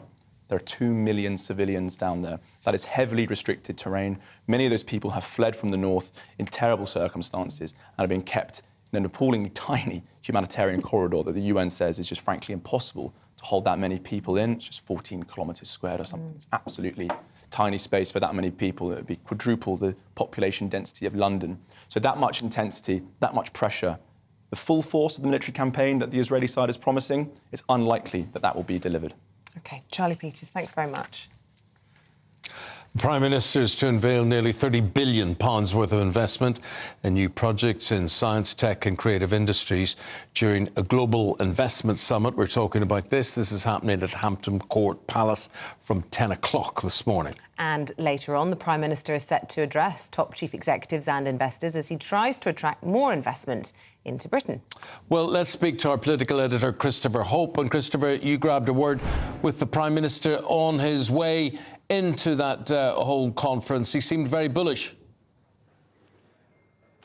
Yeah, he is. Yeah, I mean, there's a good story the government says about investment and Brexit Britain, and despite all the naysayers, we are quite a big honeypot for attracting global investment. And why not celebrate that in the amazing surrounds here of Hampton Court Palace with a massive Christmas tree behind me? But also there are other worries for him, notably from his own party. MPs returned to Parliament today, having been back with their voters over the weekend, and people are concerned about net migration hitting 745,000 in the year to December last year. Earlier on arriving here, he spoke to reporters about that very issue. Here's what he said. Very clear that the levels of net migration are too high. They need to come down to more sustainable levels. It's encouraging that the Office for National Statistics last week did say that the numbers are already slowing, but we need to do more. I've already taken action to tighten the number of dependents that students can bring when they come and study here. We'd seen a very sharp rise in those numbers, and that measure that I took represents the single biggest measure to bring down legal migration that anyone's ever taken. But of course, as we need to do more, we'll look at that, and where there are abuses of the system, we will of course act on that, because the levels do need to come down. They are too high. So the question there, Eamonn and Isabel, is what will he do next to try and bring down these extraordinary numbers? I mean, it was, 13 years ago when the Tory government came to power to say they'll cut net migration down to tens of thousands. Well, it's a country mile away from that at 745,000. If you listen closely to what the PM said there, he talked about cutting out further abuses in the system. They're now trying to stop students bringing family members, but they might apply that to health workers and the rest to try and bring that number down. Also, one idea from Suella Braverman leaked in the Telegraph today is to increase the minimum amount you can earn to come here from 26,000 a year to 40,000 a year. So that's one idea, but many more, and a big issue for the PM to discuss with his MP today. OK, Christopher, thank you very much indeed. Christopher Hope there reporting from Hampton Court Palace, which is a very nice place, whether you're holding a summit or not. Beautiful, yeah, nice. Absolutely beautiful. They're very clever using these places for these sorts of summits. Britain's newsroom coming up at 9:30. Andrew Pearce and Bev Turner have snuck in and sitting beside us here. What have you got in store for us? Good morning, good to see you. Big day, isn't it, of course, with the hostages, because there must be speculation now that the pause would be extended for at least another day. 50 hostages out so far, women and children, 150 on the Palestinian side, we shouldn't forget that. But of course there's still another 200 hostages in captivity, so that's a big moment. And obviously there was the pro-Israeli march yesterday in London. You've been showing footage of that, and it was very different to the Palestinian ones. We're going to talk about that. Finished with the national anthem at the end of that protest. No arrests Spontaneous singing of God Save the King. Rather Just nice. like here, normally, in this office, isn't it, about 9:30 before we come on with Exactly.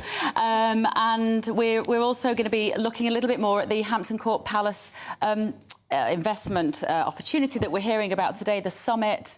Big figures they're talking. Yeah, but I'm always sceptical about how much of it is new money. How much we didn't already know about. I was confused by the press release, which was basically talking about all their investment in moving away from carbon. Yes. Just a couple of weeks ago, the Prime Minister sort of ditching all of this agenda. Yeah. So I thought that was a little bit confusing. Well, he will be speaking live during our show this morning. He tends to organise these things so that it does coincide with Britain's newsroom. So we're going to be taking some of that speech. And also, really interesting issue on COVID. We're talking to David Davis, who's one of those public figures who was secretly monitored by the government because he was taking a less than supportive line about the lockdown. OK. So was I. Fascinating. Oh, what, online, your tweets and things? Yeah. So I was part of that same cohort of people that were being spied on by the government, and then they were using that information to suppress then social media activity, which really for me was always about What do you mean by consent. spied on? I mean, presumably stuff that was in the public domain. They weren't going into private. Correct, but keeping a dossier on anything that was being put out by David Davis, by myself. It was covert, and they were using the military. So I'd like to know who's behind this. Is this Cummings? Was this Boris Johnson? Who actually were the names? Because when you say something that they don't deem to be in the public interest, I mean, it now maintains, I hear from a newspaper, that they believe that I questioned 5G as a network, right? Which I simply said to a reporter, you should always ask questions. She said it was totally safe. I said, who said it was safe? She said, Down the Institute. I said, you should always question the narrative, which is all I said. Always that was question deemed to being some sort of traitor to the country, which the lackeys at ITV apparently jumped through hoops to show that they weren't. And we're going to show the best Christmas ad of all time, in my opinion. Right. It's a budget Christmas ad, but it is absolutely beautiful. It's been created by a pub in Enniskillen. Yeah, very charming. It's really charming, lovely. What is it for, incidentally? I've seen it, but it's a pub. It's just a pub. It's just for the pub? It's just for the pub in Enniskillen. Charlie's Bar or whatever it's called. Yeah. And so it's... and it's encouraging people to look out for people at Christmas, especially. Yeah, it's a lovely, So I didn't work out if it was for help the aged or what it was for. No. It's all the more reason why we must not let all these pubs close down, because they are a real community support, often for people who are quite lonely. But you see this conference at Hampton Court and whatever, I'm just seeing the front page of the Times. We can try and attract all that we want, but Sizewell C, nuclear power plant, apparently the Chinese bought into it and then we've kicked the Chinese out. So we've now got a nuclear power plant but nobody to pay for it or run it. So they're looking for a tenant or an occupant for this formerly Chinese-owned Sizewell C nuclear plant. I wouldn't reckon there'd be too many of those in the world that you could choose. No, could we just not pay for some things ourselves? The thing is, I'm always surprised by that statistic that we've just overtaken France to be the 8th biggest manufacturer in the world. I'm not sure what we make, but apparently we are making lots of things and we are doing well in manufacturing. It can't just be whiskey, which is the one thing that we normally sell on the global stage. The whiskey thing is all a con anyway, because all the profits go to Holland and Hong Kong and whatever it is. You know, they don't pay a lot of tax here and whatever. So it's all made out that it's British, but it's not. Yeah. There has been a massive new investment in Sunderland, of course, which is great, with Nissan. But massive, that is huge. Well, we'd love to talk more to you, but must go. Always a joy. Because we're going to be talking about Omid Scobie's book, Dishing the Dirt on the Royals, and can Harry and Meghan distance themselves from this one? Next.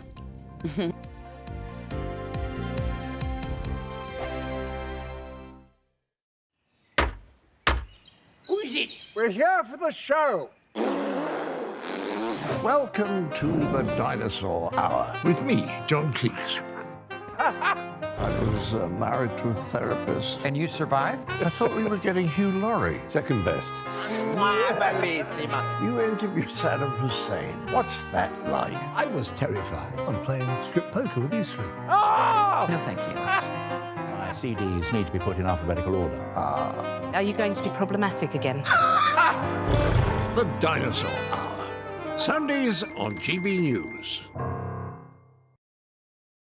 Good afternoon, Britain. Good afternoon, Britain. Join us, Tom and Emily, to find out what's happening in the heart of Westminster and why it matters to you. Weekdays from midday, we bring you the most compelling stories from across the United Kingdom. And from your doorstep to our inbox. That's right, we want to hear from you. GB News, Britain's news channel. I think the most exciting bit for me is talking to people. People who I think are ignored often by the major news channels. We're going to give news they want to hear. There's a voice there that needs to be heard. I think there's a chance here for a diversity of opinion to be expressed, which you don't find elsewhere. It's really exciting. We don't hold back. We're free to say how decisions that are taken here affect us all around the country. Only on GB News, the People's Channel, Britain's news channel. I'm Michelle Dewberry, and I'm not here to tell you what to think. I'd much rather hear what you have to say. So, send in your opinions to gbviews@gbnews.com. Keep them clean, and you never know, I might read them out. With my panel here on Jubes & Co, we debate, we get stuck into the issues of the day on a show where all views are welcome, especially yours. GB News, the People's Channel, Britain's news channel. In the GB Newsroom, we bring you the news as it happens. With our team of dedicated journalists across the UK, we're ready to give you accurate reporting every day. When the news breaks, we'll be there with bulletins on GB News, the People's Channel, Britain's news channel. Your weekend starts here with Friday Night Live with me, Mark Dolan, 8 till 9 on GB News. Big stories, big guests and big laughs as we get you ready for a cracking weekend. That's Friday Night Live with Mark Dolan, Fridays 8 till 9 on GB News. Bring your own drinks, the admission's free. GB News, unlike other broadcasters, isn't obsessed with the London-Westminster bubble. We think there's a nation beyond the M25, and that's why we talk about the issues that matter across the land. Join me on State of the Nation, 8 to 9 o'clock, Monday to Thursday, on GB News. Daisy's listening, and you should too. Tired of the usual focus-tested, pre-prepared Westminster runaround? Well, so am I. So you want higher taxes? Is your department to blame for this? Are you rethinking this policy? Every Sunday at 9:30, I'll be sitting down with those in power to get the truth about the issues affecting you. Let's be honest, we've known about the cost pressures of this project for years, not months. That's the Camilla Tominey Show, a politics show with personality. On GB News, the People's Channel, Britain's news channel.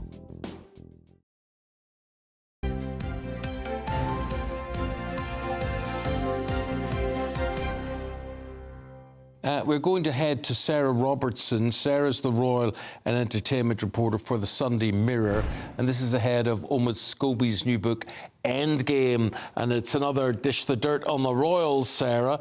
What is the end game? Whose end game is he referring to?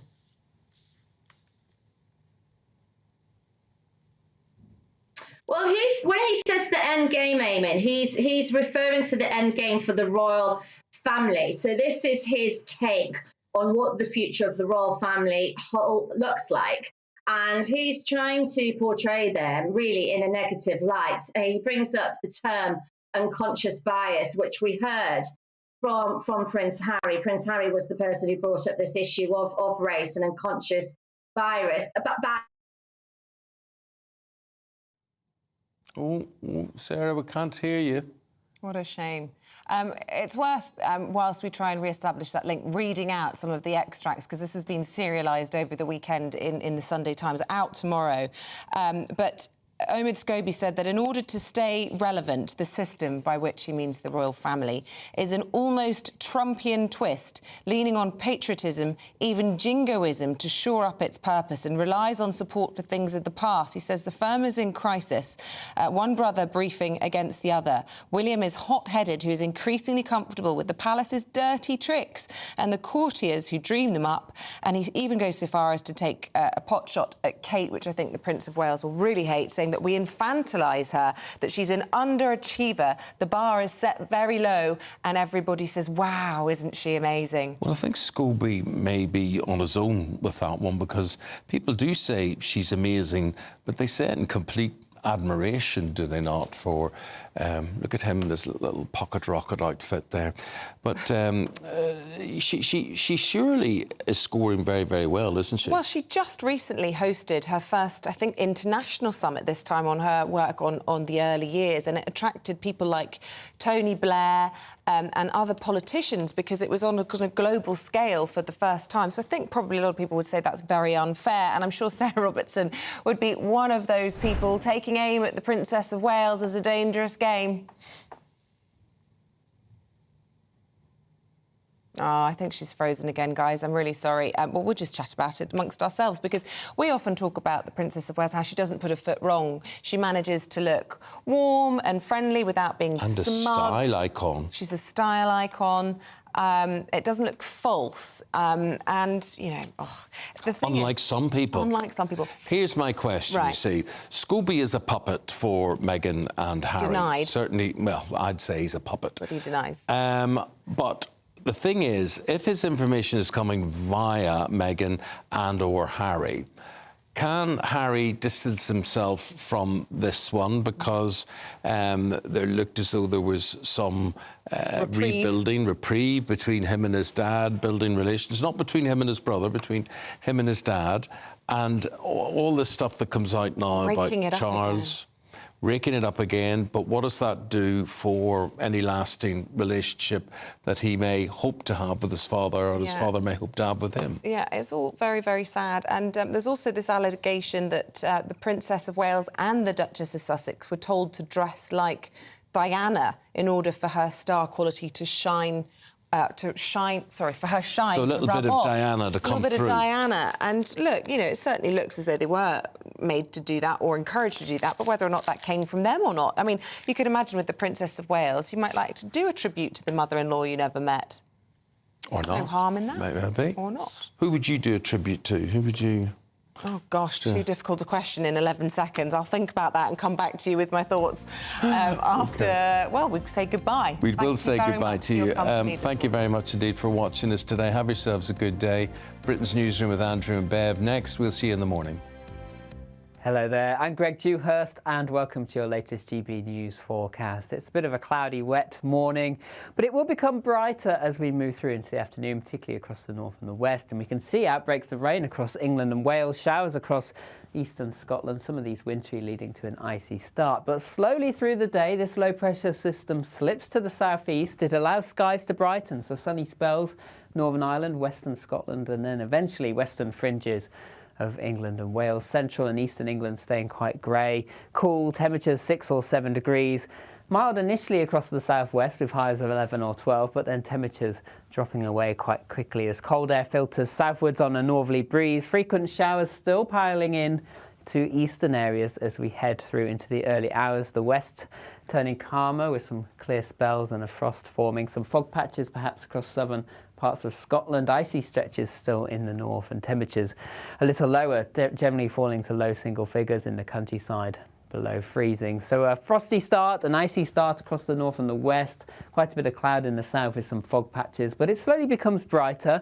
And most of Tuesday will be dry with sunny spells. There will be a scattering of showers largely across northern and western parts of Scotland, a few down the east coast, and also 1 or 2 later across central southern England. But plenty of sunshine and a cool feeling day for all. See you soon. Good morning. Is it Monday? It is. Right, hostages being released in the Middle East. Amazing, heartwarming stories of families being reunited. We're going to be looking at those. Also, we're going to be talking to the former government minister who was secretly being spied on during COVID. David Fascinating. Davis. We've got an investment summit at Hampton Court Palace, and we're also going to show you the best Christmas ad of the year. And it only costs 700 quid to make. Don't go anywhere.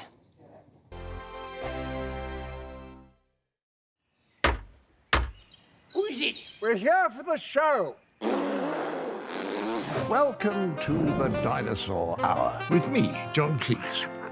I was married to a therapist. And you survived? I thought we were getting Hugh Laurie. Second best.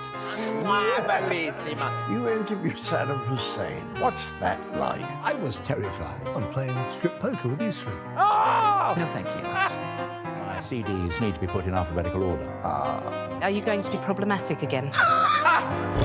The Dinosaur Hour. Sundays on GB News.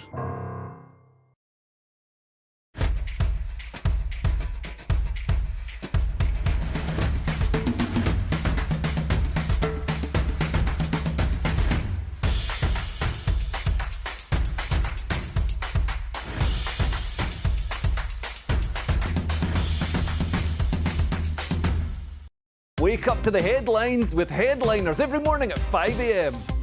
We treat you to the day's biggest stories before anyone else, 7 days a week. You can catch up on everything you need to know before you've even had your kippers. Headliners every morning at 5 a.m. only on GB News, the People's Channel, Britain's news channel.